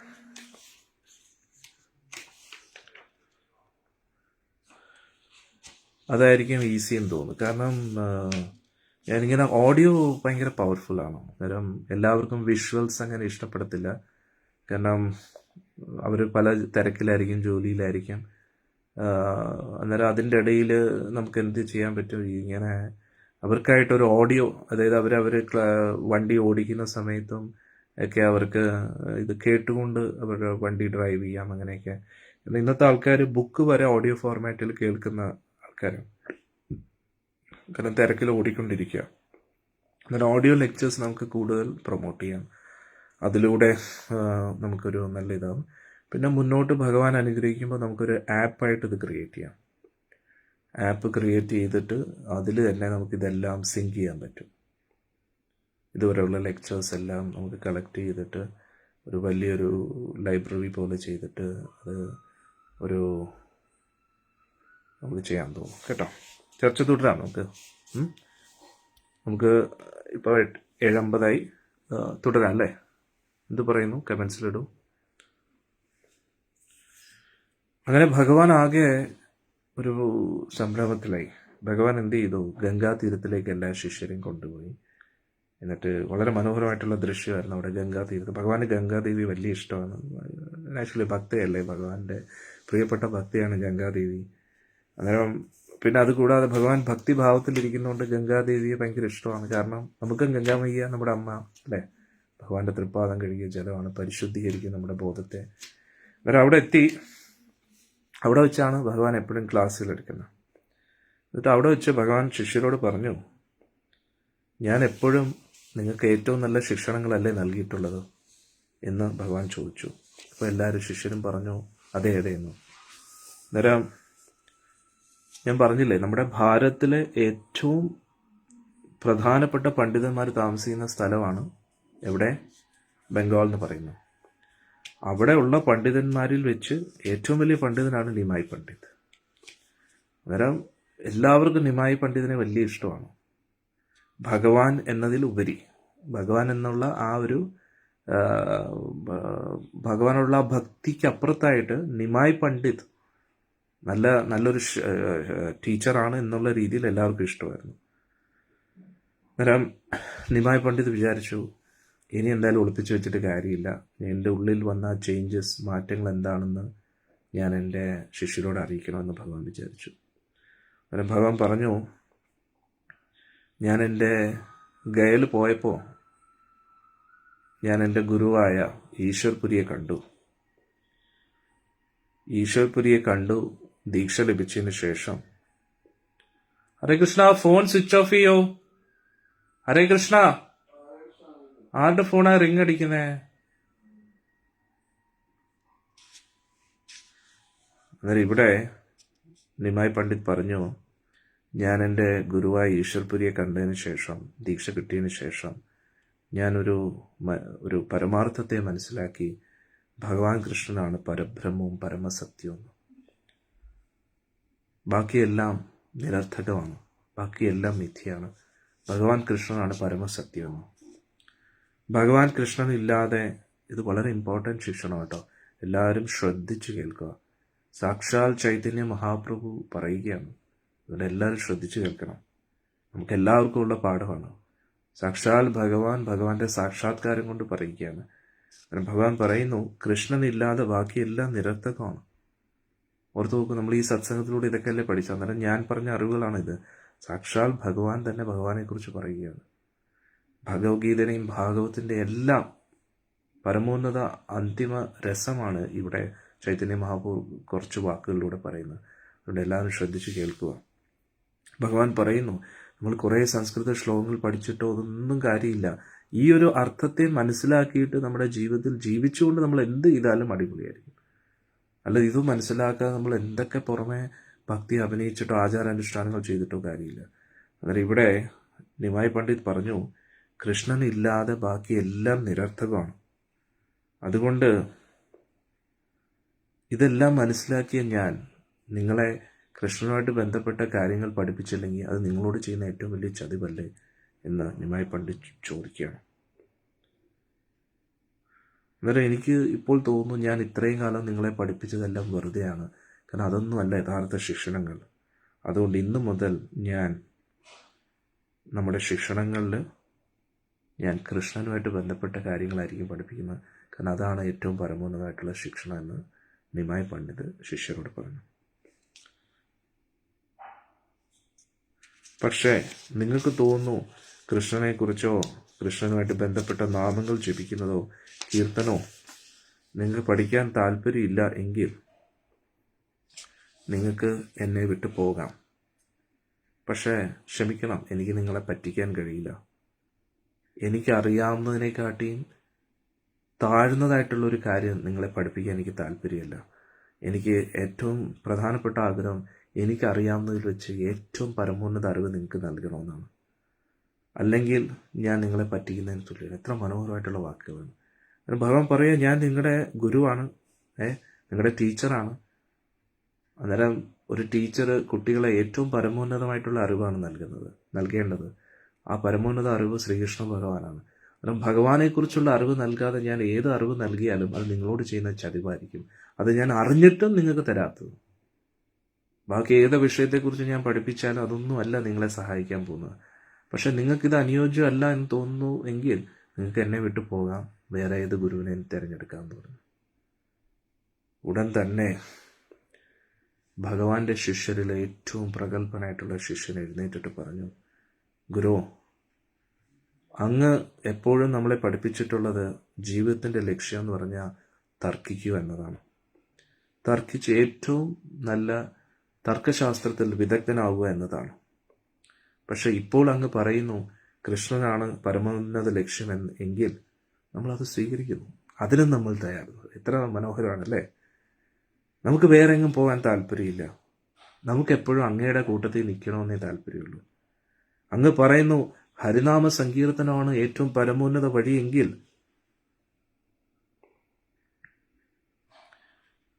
നമ്മളത് സ്വീകരിക്കുന്നു. പക്ഷെ അങ്ങയുടെ ഈ മാറ്റം നമുക്ക് മനസ്സിലായില്ല. അങ്ങ് പെട്ടെന്ന് അങ്ങയുടെ ആ ഒരു നിർദ്ദേശങ്ങൾ മാറ്റിയപ്പോൾ ഇങ്ങനെ ഒരു നിർദ്ദേശങ്ങൾ പോലും അങ്ങ് ഇതുവരെയും നൽകിയിട്ടില്ല. അതുകൊണ്ട് കുറ്റക്കാരൻ നമ്മളല്ല, അങ്ങ് തന്നെയാണ്. എത്ര മനോഹരമായിരിക്കുന്നു അല്ലേ. അന്നേരം ഏറ്റവും പ്രഗത്ഭനായിട്ടുള്ള ശിഷ്യൻ എഴുന്നേറ്റിട്ട് പറഞ്ഞു, നമുക്കൊരിക്കലും അങ്ങേ വിട്ടു പോകാൻ കഴിയില്ല, അങ്ങാണ് നമ്മുടെ. എങ്ങനെ വിടാൻ കഴിയും? എത്ര വലിയ ഭാഗ്യം ചെയ്ത കുട്ടികളാണ് നോക്കണേ, ഭഗവാന്റെ ശിഷ്യരാകുന്നു. നേരിട്ട് നിമായി പണ്ഡിതിന്റെ സാക്ഷാൽ ശ്രീകൃഷ്ണ ഭഗവാന്റെ ശിഷ്യര്. അർജുന് പോലും ചിലപ്പോൾ ഇത്രയും ഭാഗ്യം ലഭിച്ചു കാണത്തില്ല. അർജുൻ ഒരു 45 മിനിറ്റാണ് ഭഗവാന്റെ ശിക്ഷണങ്ങൾ കേട്ടത്. ഇത് എത്രയോ വർഷങ്ങളായിട്ട് ഭഗവാന്റെ കൂട്ടത്തിലാണ് ഇവർ നടക്കുന്നത്. ഭഗവാന്റെ കൂട്ടുകാരെ പോലെ എത്ര വലിയ ഭാഗ്യം ചെയ്ത കുട്ടികളാണല്ലേ. എനിക്ക് അസൂയ തോന്നുന്നു അവരോടൊക്കെ. അന്നേരം അവര് പറയുകയാണ്, നിമായി പണ്ഡിത് കി ജയ്. അന്നേരം ഇവിടെ അവര് പറയുകയാണ്, നമുക്ക് ഈ പഠിത്തമൊന്നുമല്ല ഇമ്പോർട്ടൻറ്റ്, നമുക്ക് അങ്ങാണ് ഇമ്പോർട്ടൻറ്റ്. അങ്ങ് എവിടെയുണ്ടോ അവിടെ ആയിരിക്കും നമ്മൾ. അതുകൊണ്ട് പക്ഷെ അങ്ങ് തന്നെയാണ് ഇതൊന്നും ഇത്രയും കാലമായിട്ട് നമ്മളോട് പറഞ്ഞിട്ടില്ലല്ലോ. അങ്ങ് ഇത്രയും കാലമായിട്ട് നമ്മളെ പഠിപ്പിച്ചത് തർക്ക വിദഗ്ധനാവുക എന്നതാണ് ജീവിതത്തിന്റെ ലക്ഷ്യമെന്ന്. അതുകൊണ്ടാണ് നമ്മൾ ഇത്രയും കാലം തർക്കത്തെ തന്നെ വലുതായിട്ട് കണ്ടത്.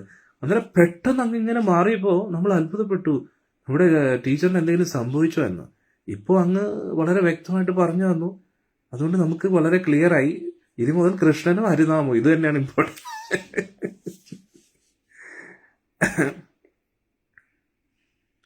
അന്നേരം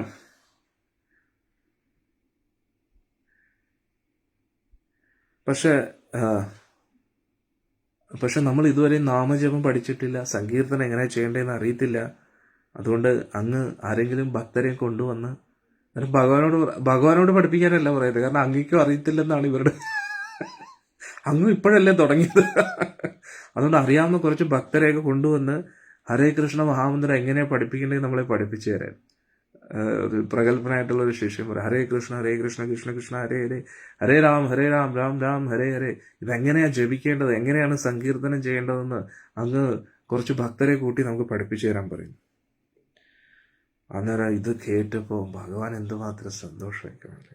എല്ലാവരും ഗ്രാജുവേറ്റ് ചെയ്ത് മാസ്റ്റേഴ്സ് കഴിഞ്ഞ് ഇപ്പോൾ PhD ലെവലിലേക്ക് പോവുകയാണ്. സത്യമല്ലേ. എല്ലാ പഠനത്തിൻ്റെയും പരമോന്നത പഠനമാണ് ചൈതന്യ മഹാപ്രഭുവിന്റെ ശിക്ഷണങ്ങൾ, ദ ടോപ്പ് മോസ്റ്റ് എഡ്യൂക്കേഷൻ. അതിനപ്പുറം ഈ ലോകത്ത് വേറെ ഒന്നുമില്ല. കൃഷ്ണഭക്തി, അതാണ് എല്ലാ എഡ്യൂക്കേഷന്റെയും പരമോന്നതമായിട്ടുള്ളത്.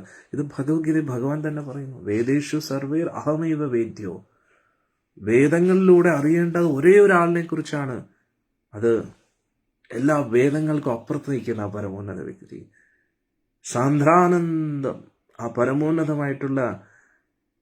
പരമോന്നതമായിട്ടുള്ള സാന്ദ്രാനന്ദത്തിന്റെ ഉറവിടമായിട്ടുള്ള നമ്മുടെ ഗുരുവായൂരപ്പൻ. അതാണ് പരമോന്നത പഠനം എന്ന് പറഞ്ഞു കഴിഞ്ഞാൽ. അന്നേരം ഏതൊരു പഠനത്തിന്റെയും PhD ഒന്നും അല്ല യഥാർത്ഥ പഠനം. യഥാർത്ഥത്തിൽ എല്ലാ എഡ്യൂക്കേഷനും എത്തേണ്ടത് അവിടെ നിന്നാണ്. ഇപ്പൊ കെമിസ്ട്രി പഠിക്കുകയാണെങ്കിൽ പഠിച്ച് കെമിസ്ട്രിയുടെ ഏറ്റവും ഫൈനറ്റിൽ പോയി ഈ കെമിക്കൽസ് എല്ലാം എവിടുന്നാണ് വരുന്നത് എന്ന് പോകുമ്പോൾ അത് ഗുരുവായൂരപ്പനാണ്. മാത്തമാറ്റിക്സ് പഠിച്ച് ഈ ലോകത്തിന്റെ മാത്തമാറ്റിക്സ് ആരാണ്, ഈ ലോകത്തിന്റെ കണക്ക് നോക്കുന്ന ആരാണോ അത് ഗുരുവായൂരപ്പൻ. ബയോളജി പഠിക്കുകയാണെങ്കിൽ ബയോളജി പഠിച്ച് ഈ നമ്മുടെ ബയോളജി ഉണ്ടാക്കിയത് ആരാണ്, ഈ ബോഡിയുടെ മെക്കാനിസം ആരാണ് ക്രിയേറ്റ് ചെയ്യുന്നത് വെച്ചാൽ ഇതിനെ നിലനിർത്തുന്നത് അതും ഭഗവാൻ. അതുകൊണ്ട് ഏതൊരു എഡ്യൂക്കേഷൻ നോക്കിക്കഴിഞ്ഞാലും അതിൻ്റെ അൾട്ടിമേറ്റ് ഭഗവാനാണ്. ഇനി സംസ്കൃത വ്യാകരണം ഭാഷ പാണ്ഡിത്യമൊക്കെ പഠിച്ച് ഇതിൻ്റെ ഈ ഭാഷയൊക്കെ എവിടെ നിന്ന് വരുന്നു, വ്യാകരണം എവിടെ നിന്ന് വരുന്നു, ഈ ഭാഷയിലൂടെ ഉദ്ദേശിക്കുന്നത് എന്താണ്, അതും ഭഗവാൻ. നാരായണ പരം ജ്ഞാനം എല്ലാത്തിലൂടെ അറിയേണ്ടത് അദ്ദേഹത്തെ മാത്രമാണ്. ഇനി തപസ് ചെയ്യുന്നു, യോഗാനുഷ്ഠാനങ്ങൾ ചെയ്യുന്നു, ഇതിലൂടെ ധ്യാനിക്കേണ്ടത് ആരാണ്, അദ്ദേഹത്തെ തന്നെ. സംഗീതം പഠിക്കുന്നു, സംഗീതം ആർക്ക് വേണ്ടിയാണ്, സംഗീതം ഉദ്ഭവിച്ചത് എവിടെ നിന്നാണ്, ആർക്ക് വേണ്ടിയാണ് സംഗീതം, അതും ഗുരുവായൂരപ്പൻ തന്നെ. പെയിന്റിങ് കലാപരമായിട്ട്, കുക്കിംഗ്, പാചകം, എല്ലാം ആയുധന കലകൾ എല്ലാം അവിടുന്ന് വരുന്നു, അദ്ദേഹത്തിന് വേണ്ടിയാണ്. അന്നേരം എല്ലാ നോളജിന്റെയും PhD എന്ന് പറഞ്ഞാൽ Guruvayurappan. PhD equals to Guruvayurappan. അതാണ് ഏതൊരു സബ്ജക്റ്റിന്റെയും അൾട്ടിമേറ്റ് സ്റ്റഡി എന്ന് പറഞ്ഞാൽ ഗുരുവായൂരപ്പനെ പഠിക്കുക എന്നാണ്. ഗുരുവായൂരപ്പനെ അറിയുക, ഗുരുവായൂരപ്പനെ മനസ്സിലാക്കുക, അദ്ദേഹത്തിന്റെ ദാസനം. അതിന്റെ അർത്ഥം പണ്ഡിതൻ. അല്ലെങ്കിൽ പിന്നെ ഒരു പുല്ലും അറിയത്തില്ല. അന്നേരം ഏറ്റവും ടോപ്പ് ലെവൽ എഡ്യൂക്കേഷനിലേക്ക് എത്തിയിരിക്കുകയാണ്.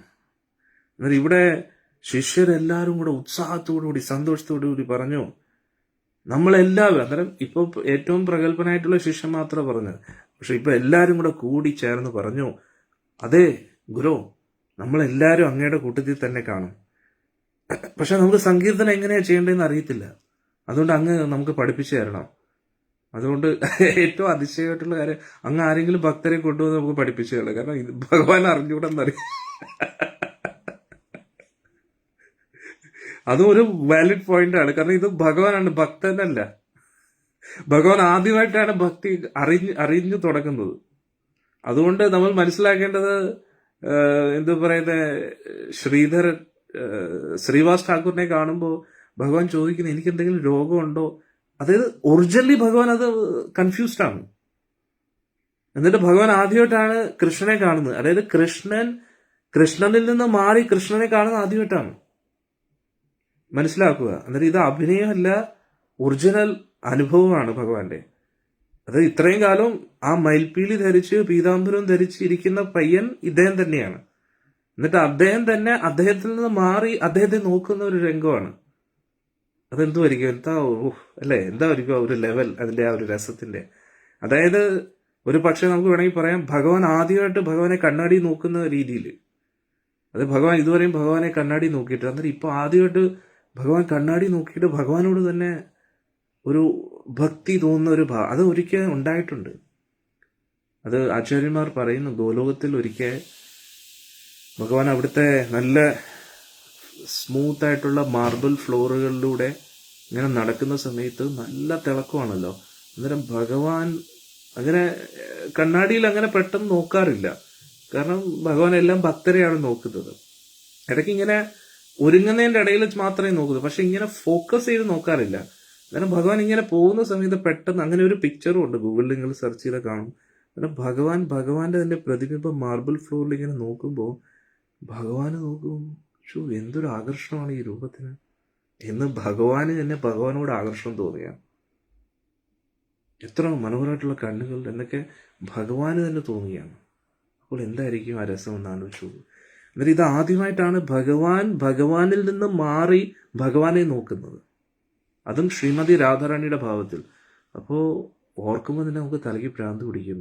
എന്നിട്ട് എന്തായിരിക്കും ചൈതന്യ മഹാപ്രഭുവിൻ്റെ ഭക്തിഭാവം, വളരെ ടോപ്പ് ലെവലാണ്, വെരി ഹൈ ലെവൽ. അന്നേരം അതുകൊണ്ട് തന്നെ ശിഷ്യർക്ക് അറിയാം ഭഗവാന് ഭക്തിയൊന്നും ആയിട്ടില്ല, സങ്കീർത്തന. അന്നേരം ഒന്ന് ആലോചിച്ചു, അടുത്തൊരു പോയിന്റ്, ഈ ശിഷ്യരെല്ലാം മഹാപണ്ഡിതന്മാരാണ്.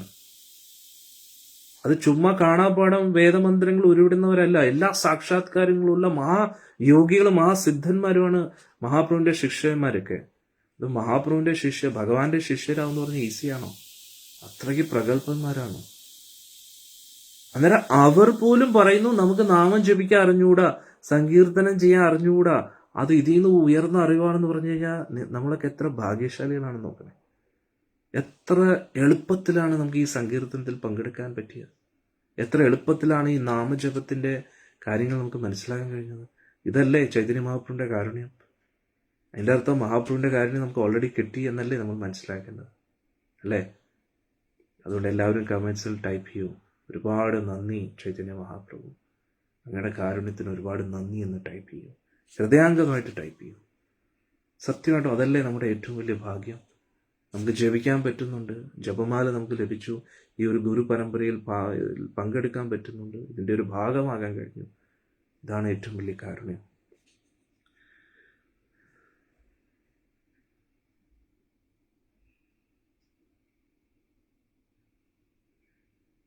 ഉടൻ തന്നെ എല്ലാവരും കൂടെ എന്ത് ചെയ്തു?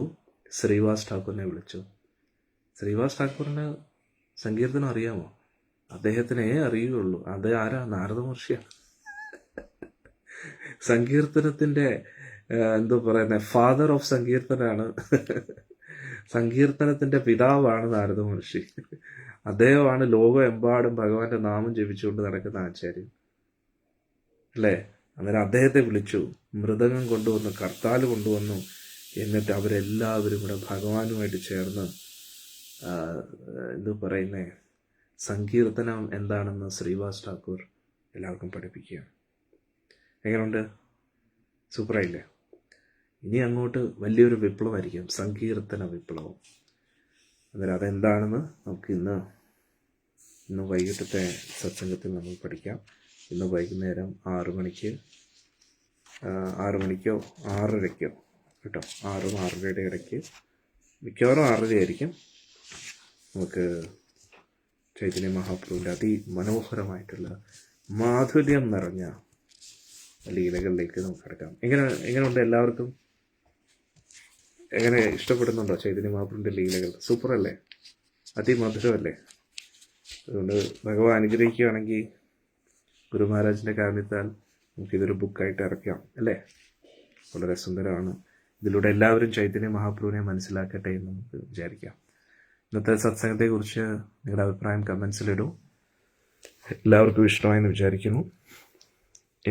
ഇന്ന് വൈകുന്നേരം നമുക്ക് 6:30 കാണാം. ഭഗവാന്റെ കാരുണ്യത്താൽ ശിവരാത്രി മഹോത്സവം വളരെ മനോഹരമായിട്ട് നടന്നു. ഇനി വലിയൊരു സർപ്രൈസ് ഉണ്ട്, എല്ലാവർക്കും അറിയാം. എന്താണത്? അറിയാമല്ലോ. ലൈവിൽ നമ്മൾ എപ്പോഴും സീക്രട്ടായിട്ട് വയ്ക്കും. ഗ്രൂപ്പിൽ വന്നു, ഇനി അടുത്ത മഹാസംഭവം എന്താണെന്ന്. അതിലേക്ക് എല്ലാവരും പങ്കെടുക്കുക. എല്ലാവർക്കും അറിയാമല്ലോ. അതിലേക്ക് എല്ലാവരും ആക്റ്റീവ്ലി പാർട്ടിസിപ്പേറ്റ് ചെയ്യുക. നമ്മുടെ അടുത്ത ഇവൻറ്റിന് വേണ്ടി എല്ലാവർക്കും അറിയാം. അടുത്ത ഇവൻറ്റ് എന്താണെന്ന് എല്ലാവർക്കും അറിയാം. ലൈവിൽ നമ്മളെപ്പോഴും ഒരു രഹസ്യ ഭാവം സൂക്ഷിക്കുകയാണ്. അതുകൊണ്ട് ഇന്ന് നമ്മളെല്ലാവരും ഇനി അടുത്ത ഇവൻറ്റിലേക്ക് നിങ്ങളെല്ലാവരും ആക്റ്റീവ്ലി പാർട്ടിസിപ്പേറ്റ് ചെയ്യുക. അതുകൊണ്ട് പറയട്ടെ എന്താണ്?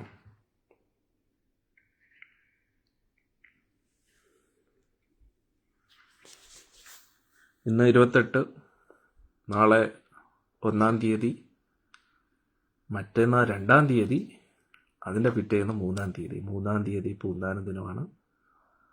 നാളെ മാക്സിമം ഭക്തരും ആശ്രമത്തിൽ വന്ന് ചേരണം. എൻ്റെ ഒരു അഭ്യർത്ഥനയാണ്. നാളെയും മറ്റന്നാളും അതിൻ്റെ പിറ്റേന്നും ഒരുപാട് സേവനങ്ങളുണ്ട്. പൂന്താന ദിനവുമായിട്ട് അനുബന്ധിച്ച് നമ്മളെല്ലാവരും പൂന്താനം ഇല്ലത്തിൽ പോകുന്നു. അവിടെ നിന്ന് എന്താ ചെയ്യുന്നത് നിങ്ങൾക്ക് എല്ലാവർക്കും അറിയാമല്ലോ. അതുകൊണ്ട് എല്ലാവരും അതിൽ പങ്കെടുക്കുക. പിന്നെ പൂന്താനം നമ്പൂതിരിപ്പാടിൻ്റെ ചരിതം, അത് ഗുരുവായൂരപ്പൻ്റെ കാരണത്താൽ നമുക്ക് വിതരണം ചെയ്യണം. അതിനെല്ലാം നിങ്ങളുടെ സഹായ സഹകരണം പ്രതീക്ഷിക്കുന്നു. അതുകൊണ്ട് ഇന്ന് വൈകുന്നേരത്ത് ചൈതന്യ മഹാപ്രഭുവിൻ്റെ ലീലകൾ കാണും. നാളെ മറ്റന്നാൾ 3-ാം തീയതി ഒരു പക്ഷേ കാണത്തില്ല കേട്ടോ. കാരണം ഒരുപാട് കാര്യങ്ങൾ പൂന്താന ദിനമായിട്ട് ബന്ധപ്പെട്ട കാര്യങ്ങൾ ചെയ്യാനായിട്ടുണ്ട്. അതുകൊണ്ട് ഇന്ന് 28, നാളെ 1-ാം തീയതിയാണ്. അന്നേരം നാളത്തോടു കൂടി ഒരുപാട് കാര്യങ്ങൾ സേവനങ്ങളുണ്ട്. അത് നാളെയും മറ്റന്നാളും അതിൻ്റെ പിറ്റേന്നും സത്സംഗം ഒരു പക്ഷെ കാണത്തില്ല. ആരും വിഷമിക്കരുത്. അന്നേരം ഇവിടെയാണ് നിങ്ങളുടെ ഓഡിയോ സേവ് ചെയ്ത് നിങ്ങളെ ഹെൽപ്പ് ചെയ്യാൻ പോകുന്നത്, അല്ലേ? കാരണം ഫേസ്ബുക്കിലൂടെയൊക്കെ തപ്പിപ്പിടിച്ചെടുക്കുമെന്ന് പറഞ്ഞാൽ കുറച്ച് ബുദ്ധിമുട്ടാണ്. നിങ്ങളെ നേരത്തെ ഡൗൺലോഡ് ചെയ്ത് വെച്ച് കഴിഞ്ഞാൽ 1 വർഷം പഴക്കമുള്ള സത്സംഗം വരെ നിങ്ങൾ അവിടെ സ്റ്റോർ ചെയ്ത് വെച്ചിട്ടുണ്ടായിരിക്കാം. അന്നേരം എന്തായാലും നിങ്ങളത് ഡൗൺലോഡ് ചെയ്ത് സേവ് ചെയ്യുമ്പോൾ അതിൻ്റെ ഡേറ്റ്സ് കാണും, അല്ലെങ്കിൽ ഡേറ്റ് വൈസ് നിങ്ങൾക്ക് തന്നെ സേവ് ചെയ്ത് വെക്കാം കേട്ടോ. അന്നേരം ഇന്ന് മുതൽ ഭക്തർ സത്സംഗത്തിൻ്റെ ഓഡിയോ ഗ്രൂപ്പിൽ ഇടുന്നതായിരിക്കും. പിന്നെ പഴയ ചക്രവ്യൂഹം അതിൻ്റെയൊക്കെ ഓഡിയോ ക്രമേണ നിങ്ങളുടെ ഗ്രൂപ്പിൽ വരും. അന്നേരം അതൊക്കെ നിങ്ങൾക്ക് സേവ് ചെയ്ത് വയ്ക്കാം കേട്ടോ. എല്ലാവർക്കും ഒരുപാട് നന്ദി. അതുകൊണ്ട് ഗുരുവായൂരിൽ വരാൻ പറ്റുന്ന മാക്സിമം ഭക്തരും നാളെ തന്നെ ഗുരുവായൂർ ആശ്രമത്തിലേക്ക് വരാൻ ശ്രമിക്കുക. ഒരുപാട് സേവനങ്ങളുണ്ട്. പൂന്താനം എന്ന് പറഞ്ഞാൽ അറിയാലോ, ഗുരുവായൂരപ്പൻ്റെ ഏറ്റവും പ്രിയപ്പെട്ട ആളാണ്. നമ്മൾ മലയാളികളുടെ അഭിമാനമാണ്. ഇങ്ങനെ ഒരു ആചാര്യൻ നമ്മുടെ ഗുരുവായൂരിൽ കേരള മണ്ണിൽ വന്നത് തന്നെ വലിയൊരു അഭിമാനമാണ്.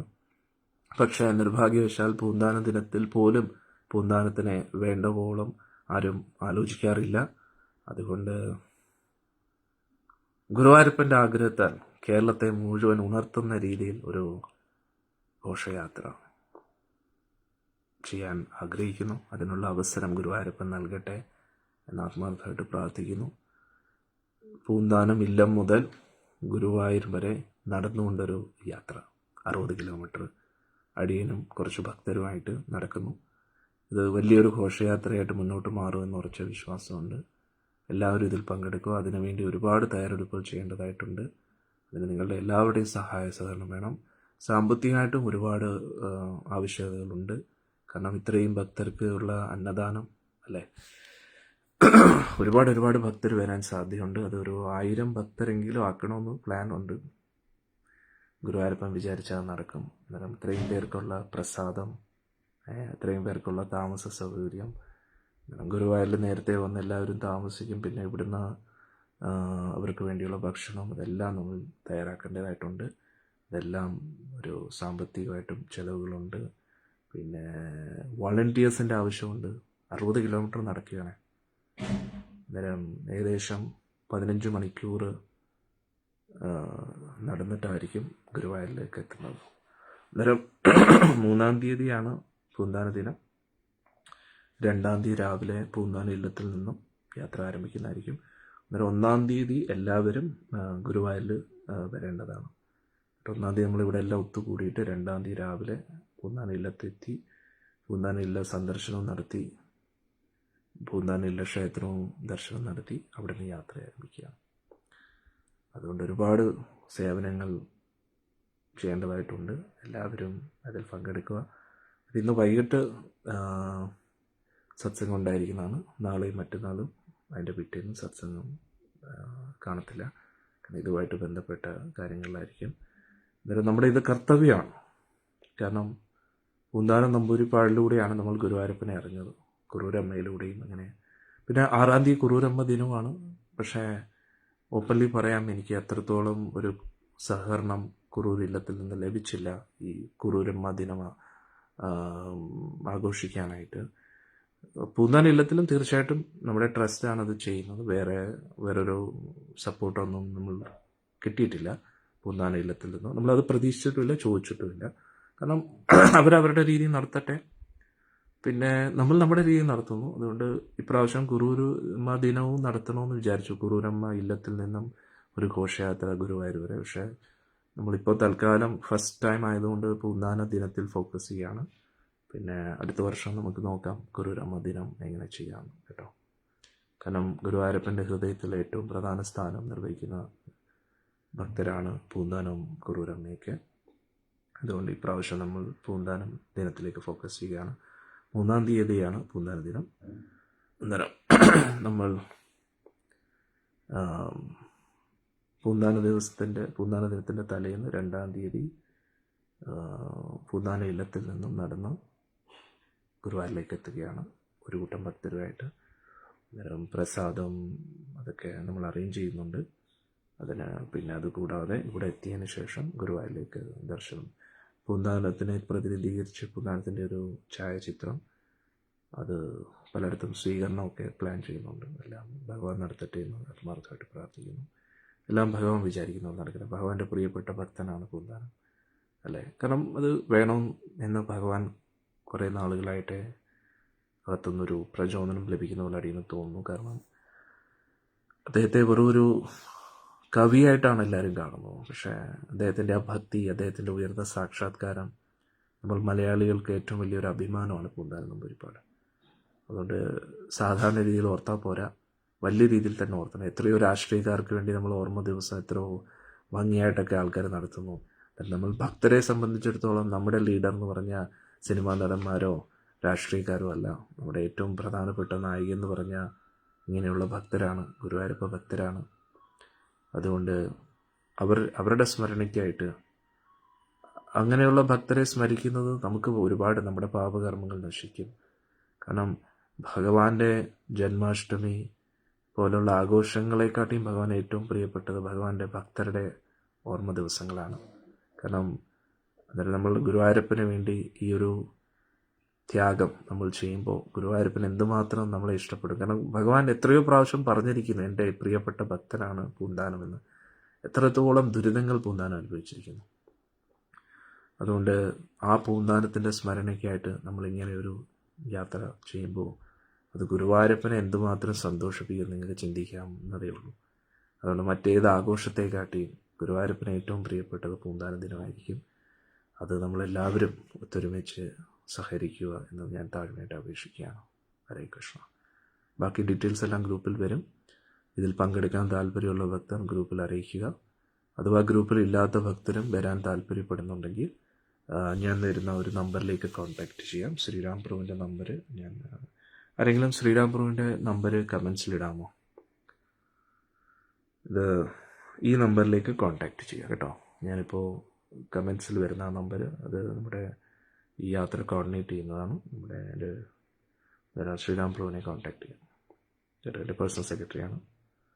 അന്നേരം കമൻസിൽ ആരെങ്കിലും ശ്രീരാം പ്രഭുവിൻ്റെ നമ്പർ ടൈപ്പ് ചെയ്യും.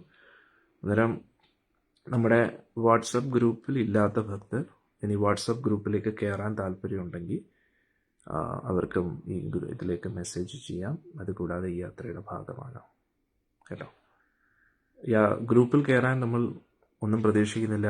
നിങ്ങൾ നാമം ജപിച്ചാൽ മാത്രം മതി. നാമം ജപിക്കുക, ഭഗവാന്റെ സേവനത്തിൽ ഏർപ്പെടുക. അങ്ങനെയുള്ള ആർക്കും ഈ ഗ്രൂപ്പിൽ കയറാൻ സ്വാഗതമേ ഉള്ളൂ. ഇപ്പോൾ കമൻസിൽ കണ്ട നമ്പറാണ് 9947362902. ഓക്കെ, 9947362902. ഈ നമ്പറിലേക്ക് നിങ്ങൾക്ക് ബന്ധപ്പെടാം, യാത്രയിൽ പങ്കെടുക്കാം. യാത്രയ്ക്ക് വേണ്ടി സഞ്ജീവ് പ്രഭുജി പറയുന്നത് എനിക്കും താല്പര്യമുണ്ട്.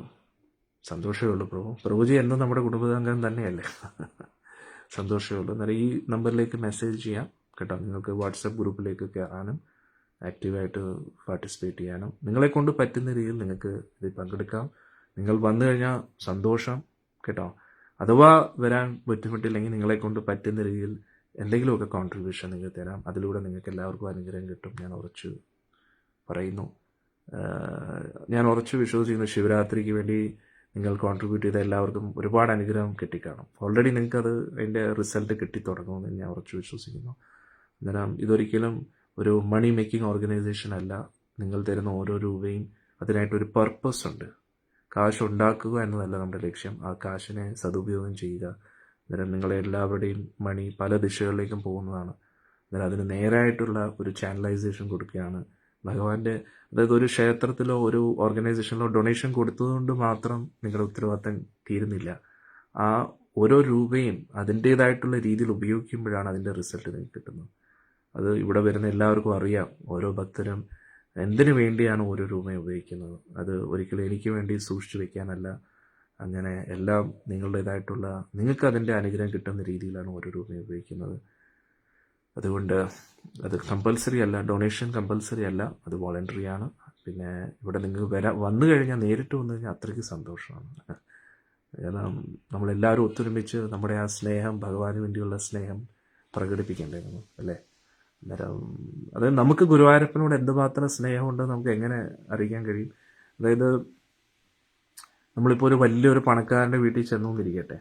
അന്നേരം പണക്കാരൻ്റെ വീട്ടിൽ ചെല്ലുമ്പോൾ അവിടെ പണക്കാരൻ്റെ മകനെ നമ്മളെപ്പോഴും പണക്കാരനൊരു കൊച്ചുകുട്ടി ഉണ്ടെന്നിരിക്കട്ടെ, നമ്മളെപ്പോഴും ആ കൊച്ചുകുട്ടിയൊക്കെ ഇങ്ങനെ എടുക്കും. എന്തിനാണെന്ന് വെച്ചാൽ പണക്കാരനെ സന്തോഷിപ്പിക്കാൻ വേണ്ടി. കാരണം പണക്കാരൻ്റെ മകനെ നമ്മൾ സന്തോഷിപ്പിച്ചു കഴിഞ്ഞാൽ പണക്കാരന് നമ്മളോട് വലിയൊരു സന്തോഷം തോന്നത്തില്ലേ എന്ന് അതേപോലെ നമുക്ക് അങ്ങനെയുള്ള ഈ ലോകത്തുള്ള ഒരു പണക്കാരനെ സന്തോഷിപ്പിക്കുക എന്നതല്ല നമ്മുടെ ലക്ഷ്യം.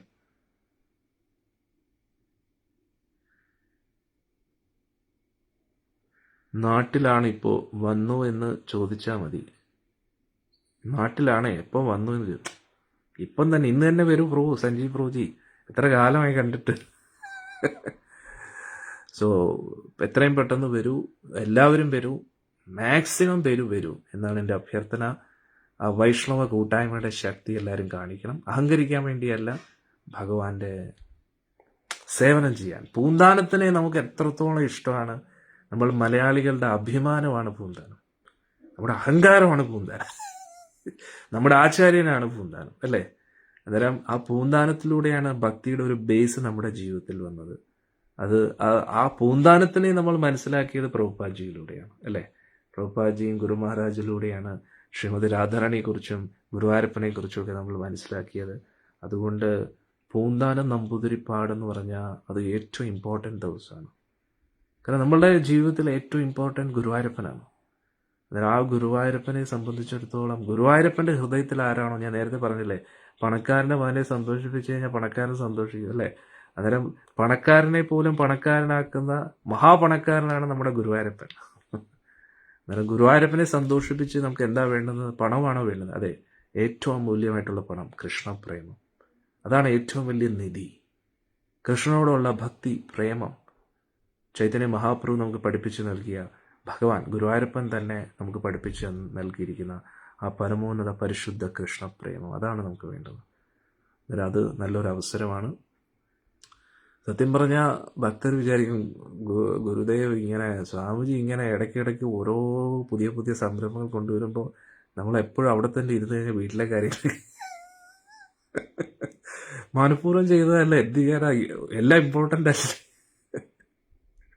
നമ്മൾ ഇതല്ലേ നമ്മുടെ ജീവിതത്തിൻ്റെ ലക്ഷ്യം, ഇതായിരിക്കണ്ടേ നമ്മുടെ ജീവിതത്തിൻ്റെ ലക്ഷ്യം, അല്ലേ? അല്ലാതെ നമ്മൾ വീട്ടിലിരുന്ന് എന്ത് ചെയ്യും, അവിടെ പേരിടൽ ചടങ്ങ്, അവിടെ കുറച്ച് കല്യാണം, ഇതൊക്കെ തന്നെയാണ് നമ്മൾ അവിടെ ചെയ്തുകൊണ്ടിരിക്കുന്നത്. പക്ഷെ അതിൻ്റെ ലക്ഷ്യം വേറെ പലതുമാണ്. പക്ഷെ ഭഗവാനുമായിട്ട് ബന്ധപ്പെട്ട് നമ്മൾ ഏതൊരു കാര്യം ചെയ്യുമ്പോഴും അതിലൂടെ ലഭിക്കുന്ന ആനന്ദം, ഹരേ കൃഷ്ണ, അസീമിതമായിട്ട്. അതായത് മേൽപ്പത്തൂർ നാരായണ ഭട്ടതിരിപ്പാട് പറയുന്ന പോലെ സാന്ദ്രാനന്ദം ഒറ്റ നിമിഷം കൊണ്ട് നമുക്ക് അനുഭവിച്ചറിയാൻ പറ്റുന്നത്. അന്നേരം പാവം പൂന്താനം 60 കിലോമീറ്റർ നടന്നാണ് ഗുരുവായൂരിൽ വരുന്നത്. അതും അദ്ദേഹത്തിൻ്റെ ആ പ്രേമഭക്തി എന്തുവാണ്, ആ ജ്ഞാനപ്പാനയുടെ ഓരോ വരികൾ എന്തൊക്കെയാണ്, അല്ലേ? അതൊക്കെ നമ്മുടെ ഹൃദയത്തെ സ്പർശിച്ച കാര്യങ്ങളാണ്. അതാണ് നമ്മുടെ അടിവേരുകൾ. ഗുരുവായൂരപ്പനുമായിട്ട് നമുക്ക് ഇത്രയ്ക്ക് ഇഷ്ടം തോന്നാനുള്ള കാരണം പൂന്താനവും ഗുരുവായൂരപ്പനുമായിട്ടുള്ള ഇടപെടലുകളാണ്. കുരൂരമ്മയായിട്ടുള്ള ഇടപെടലുകൾ, വില്ലുമംഗലം, മേൽപ്പത്തൂർ, അവരുമായിട്ടുള്ള ആ ഒരു ഭക്തിയാണ്, അതാണ് നമ്മുടെ എല്ലാവരുടെയും അടിത്തറ. അതുകൊണ്ട് ആ ഒരു ഉപകാരസ്മരണ നമുക്ക് ഭഗവാനോടുള്ള ആ സ്നേഹത്തെ പ്രകടിപ്പിക്കാനുള്ള നല്ലൊരു അവസരമാണ്. അന്നേരം പൂന്താനം നമ്പൂതിരിപ്പാടിനെ പ്രതിനിധീകരിച്ച് ഒരു ഭക്തൻ വേഷവും ഇടുന്നുണ്ട്. അതുകൂടാതെ ഒരു ഫോട്ടോ, ഗുരുവായൂരപ്പനെ പ്രതിനിധീകരിച്ച് ഒരു ഫോട്ടോയും ഉണ്ട്. എന്നിട്ട് പൂന്താനം നമ്പൂതിരിപ്പാട് ഈ 15 മണിക്കൂർ കൊണ്ട് 60 കിലോമീറ്ററൊക്കെ മെല്ലെ റെസ്റ്റൊക്കെ എടുത്ത് വിശ്രമിച്ച് ഇങ്ങനെ വരും. വന്നതിന് ശേഷം നമ്മുടെ ഇല്ലത്തായിരിക്കും വിശ്രമിക്കുന്നത്. ഗുരുവായൂരെത്തുമ്പോൾ ഗോലോകം ഇല്ലത്ത് നമ്മുടെ ആശ്രമത്തിൽ പൂന്താനം വിശ്രമിച്ചിട്ട് നിർമ്മാല്യ ദർശനത്തിനായിട്ട് പൂന്താനം ഗുരുവായൂരിലേക്ക് പോകുന്നതായിരിക്കും. ആ രീതിയിലായിരിക്കും നമ്മൾ യാത്ര പ്ലാൻ ചെയ്യുന്നത്. പൂന്താന ദിനത്തിൽ ഗുരുവായൂരിൽ പൂന്താനം എത്തുന്ന രീതിയിലായിരിക്കും. ഓക്കെ. അതുകൊണ്ട് ഒരു ഭക്ത പറയുന്നു, ശിവരാത്രി സെലിബ്രേഷന് പൈസയൊന്നും അയക്കാൻ പറ്റിയില്ല, ഇപ്പോഴാണ് അയച്ചത് ഗുരുദേവ്, ഈ മാസത്തെ ഗുരുദക്ഷിണയാണ് ഇപ്പോഴാണ് അയക്കാൻ പറ്റിയത്. ഹരേ കൃഷ്ണ. അതുകൊണ്ട് നിങ്ങൾ അയച്ചില്ലെന്ന് പറഞ്ഞ് നിങ്ങൾ എന്തെങ്കിലും നമ്മൾ എന്തെങ്കിലും പറഞ്ഞു, ഒരിക്കലും ഇല്ല. ഇറ്റ്സ് ഓൾ വോളണ്ടറി, അത് കമ്പൽസറി അല്ല. പക്ഷേ നിങ്ങൾ തരുന്ന ഓരോ സഹായ സഹകരണവും വളരെ ഇമ്പോർട്ടൻറ്റുമാണ്. ഇതിനെ എത്രത്തോളം നമ്മുടെ ഫണ്ട് വളരെ സിമ്പിളാണ്. 1 രൂപയുണ്ടെങ്കിൽ 1 രൂപ വെച്ച് സേവനം ചെയ്യുക, 100 രൂപ ഉണ്ടെങ്കിൽ 100 രൂപ വെച്ച്, 1 കോടി ഉണ്ടെങ്കിൽ 1 കോടി വെച്ച് സേവനം ചെയ്യുക, 100 കോടി കിട്ടിയാലും 100 കോടിയിലൂടെ സേവനം ചെയ്യുക. അന്നേരം ഒന്നുമില്ലെങ്കിൽ ഭഗവാനെ 1 രൂപ പോലും ഇല്ല, ഉള്ളത് വെച്ച് തൃപ്തിപ്പെടുക.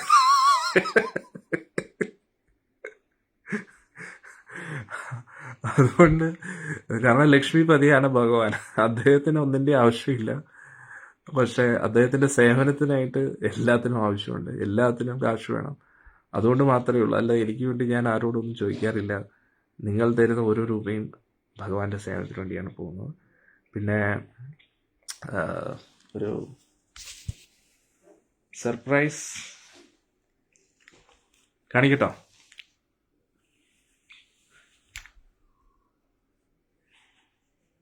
ഹരേ കൃഷ്ണ.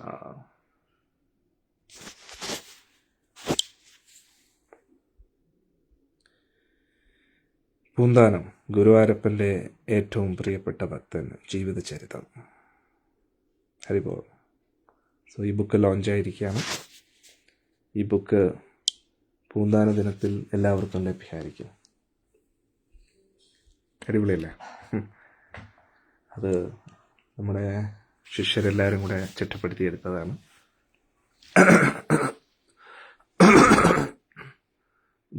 പൂന്താനത്തിനെ കുറിച്ച് വ്യക്തമായിട്ടുള്ളൊരു ചരിതം അത്ര ലഭ്യമല്ല. പക്ഷേ പല പല ഭക്തരിൽ നിന്നും കേട്ടതിൻ്റെ അടിസ്ഥാനത്തിലും പല പല പഴയ ബുക്കുകളുടെ അടിസ്ഥാനത്തിലും ഇപ്പോൾ അത് എങ്ങും ഇല്ലാത്ത 1-2 കോപ്പീസ് മാത്രമേ ഉള്ളൂ. അങ്ങനെ പല പല ബുക്സിൽ നിന്നും പല പല ഭക്തരിൽ നിന്നും കേട്ടതിൻ്റെ അടിസ്ഥാനത്തിൽ ചിട്ടപ്പെടുത്തിയെടുത്തതാണ്. പക്ഷെ ഇത് വായിച്ചു കഴിഞ്ഞാൽ നിങ്ങളിങ്ങനെ സ്തംഭിച്ചു പോകും. ഒരു പ്രാവശ്യം വായിച്ചാൽ മതി, നിങ്ങൾ വീണ്ടും വീണ്ടും വായിച്ചുകൊണ്ടേയിരിക്കും, വീണ്ടും വീണ്ടും വായിച്ചുകൊണ്ടിരിക്കും. അതിലെ ഓരോ നിമിഷങ്ങളും അതും ഇതൊക്കെ എത്ര മനോഹരമാണ്. ഗുരുവായൂരപ്പനും പൂന്താനും കാണുന്ന രംഗങ്ങളും അതും ഇതൊക്കെ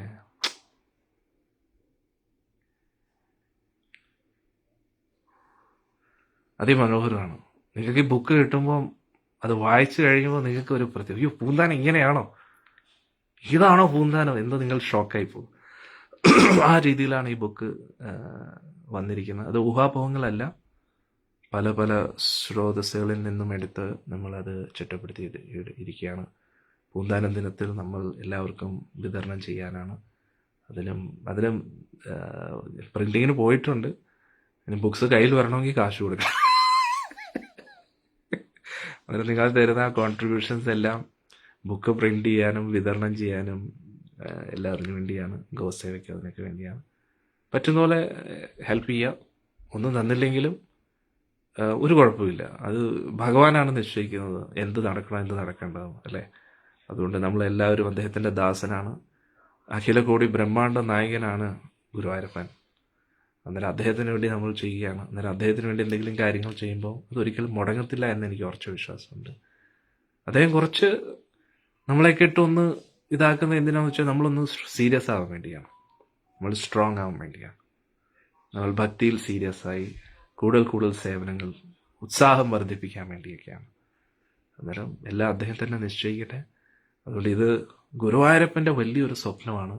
പൂന്താന ചരിതവും പൂന്താന ദിനവും എല്ലാം ഒത്തൊരുമിച്ച് വരുന്ന എനിക്കൊരുപാട് സന്തോഷം തോന്നുന്നു ഈ ഒരു വാർത്ത നിങ്ങളെ അറിയിക്കുന്നതിലൂടെ. കാരണം അടിയൻ്റെ ജീവിതത്തിൽ ഗുരുവായൂരപ്പൻ അല്ലാതെ ആരുമില്ല. നിങ്ങളുടെ ജീവിതത്തിലും അതേപോലെ തന്നെയാണ്. അന്നേരം ഗുരുവായൂരപ്പനെ സന്തോഷിപ്പിക്കുക എന്നൊരു ഒറ്റ ലക്ഷ്യമേ നമുക്ക് എല്ലാവർക്കും ഉള്ളൂ. അന്നേരം ഇതിൽ കൂടുതൽ ഭഗവാൻ സന്തോഷിക്കാൻ വേറെ ഒന്നുമില്ല. കാരണം ഭഗവാന്റെ പ്രിയപ്പെട്ട ഭക്തനാണ്. രാധാഷ്ടമിയിൽ ഭഗവാൻ എന്തുമാത്രം സന്തോഷം ലഭിക്കുന്നു അതേ സന്തോഷമായിരിക്കും പൂന്താന ദിനത്തിലും ഭഗവാൻ ലഭിക്കുന്നതെന്ന് ഞാൻ ഉറച്ചു വിശ്വസിക്കുന്നു. അതുകൊണ്ട് നമുക്കെല്ലാവർക്കും ഒത്തൊരുമിച്ച് ശ്രമിക്കാം. എനിക്ക് ഒറ്റയ്ക്ക് ഒന്നും ചെയ്യാനുള്ള ഒരു കഴിവില്ല, ബുദ്ധിയില്ല, ശക്തിയില്ല, ഒരു കഴിവുകളും ഇല്ല. എന്തെങ്കിലും ചെയ്യാൻ പറ്റുന്നുണ്ടെങ്കിൽ അത് എൻ്റെ ഗുരു മഹാരാജിൻ്റെയും പ്രഭുപാജിയുടെയും അനുഗ്രഹം കൊണ്ട് മാത്രമാണ്. അതുകൊണ്ട് നിങ്ങളുടെ എല്ലാവരുടെയും സപ്പോർട്ട് വേണം. ഏറ്റവും വലിയ സപ്പോർട്ട് നിങ്ങൾ ഇവിടെ വരിക എന്നതാണ്. നമ്മളെല്ലാവരും ഒത്തൊരുമിച്ച് നമുക്ക് ഗുരുവായൂരപ്പനോടുള്ള ആ സ്നേഹം, പൂന്താനത്തിനോടുള്ള സ്നേഹം വ്യക്തമാക്കാൻ കഴിയും. ഒരു ദിവസം അദ്ദേഹത്തിന് വേണ്ടി ഒരു 60 കിലോമീറ്റർ നമ്മൾ നടന്ന് കാണിക്കുക, കീർത്തനം ചെയ്ത് സന്തോഷത്തോടുകൂടി, ശരീരത്തിൻ്റെ ആ ഒരു അവസ്ഥകളെക്കുറിച്ചൊന്നും ചിന്തിക്കാതെ ഭഗവാനെക്കുറിച്ച് ചിന്തിച്ചുകൊണ്ട് നമ്മൾ, ഉറപ്പാണ് ആരൊക്കെ വരുന്ന അവരുടെ രോഗങ്ങളെല്ലാം മാറുമെന്ന് ഞാൻ ഉറച്ചു വിശ്വസിക്കുന്നു. അവരുടെ ശരീരത്തിലുള്ള എല്ലാ അപൂർണതകളും മാറും. അവരുടെ ഉള്ളിലെ ഭക്തിഭാവം വർദ്ധിക്കും. കാരണം പൂന്താനത്തിന് വേണ്ടിയാണ് നമ്മൾ നടക്കുന്നത്. മേൽപ്പത്തൂരിൻ്റെ വാദം മാറ്റി അതേ വൈദ്യനെ സന്തോഷിപ്പിക്കാനാണ് നമ്മൾ പോകുന്നത്. അതുകൊണ്ട് ഏത് മാറാത്ത രോഗം മാറുമെന്ന് ഞാൻ ഉറച്ചു വിശ്വസിക്കുന്നു. എല്ലാം ഗുരുവായൂരപ്പൻ തീരുമാനിക്കട്ടെ. ആര് വരണം, ആര് പങ്കെടുക്കണം എന്നൊക്കെ ഗുരുവായൂരപ്പൻ തീരുമാനിക്കട്ടെ. ഞാൻ അറിയിച്ചു എന്നേ ഉള്ളൂ. ഇന്നൊരു വൈകുന്നേരത്ത് നമുക്ക് ചൈതന്യ മഹാപ്രഭുവിൻ്റെ ലീലകൾ അടുത്ത ഭാഗം ചർച്ച ചെയ്യാം. എന്നിട്ട് ഇനി കുറച്ച് സേവനങ്ങളുണ്ട് നാളെയും മറ്റന്നാളും ഒക്കെ. അതുകൊണ്ട് എല്ലാ ലൈവിൽ വരാൻ പറ്റാത്തതിൽ നിങ്ങൾ വിഷമിക്കരുത്. മാക്സിമം ഭക്തരും ഗുരുവായൂരിൽ ആശ്രമത്തിൽ വന്നു ചേരാൻ ഞാൻ അഭ്യർത്ഥിക്കുന്നു. പിന്നെ ഇതുവരെയും ഗ്രൂപ്പിൽ ആഡ് ആവാത്ത ഭക്തർ നേരത്തെ പറഞ്ഞ നമ്പറിലേക്ക് മെസ്സേജ് ഇടാം, വാട്സപ്പ് മെസ്സേജ് ഇടാം. നിങ്ങൾക്കായിട്ട് ഏതെങ്കിലും രീതിയിൽ അതിൽ കോൺട്രിബ്യൂട്ട് ചെയ്യാനോ അതിൽ ഈ യാത്രയിൽ പങ്കെടുക്കാനോ, അതായത് ഗുരുവായൂർ യാത്ര, പൂന്താനം ദിനാഘോഷയാത്രയിൽ പങ്കെടുക്കാൻ താല്പര്യമുള്ളവരും വാട്സപ്പിലേക്ക് വിളിക്കാം അല്ലെങ്കിൽ മെസ്സേജ് ചെയ്യാം കേട്ടോ. ഹരേ കൃഷ്ണ.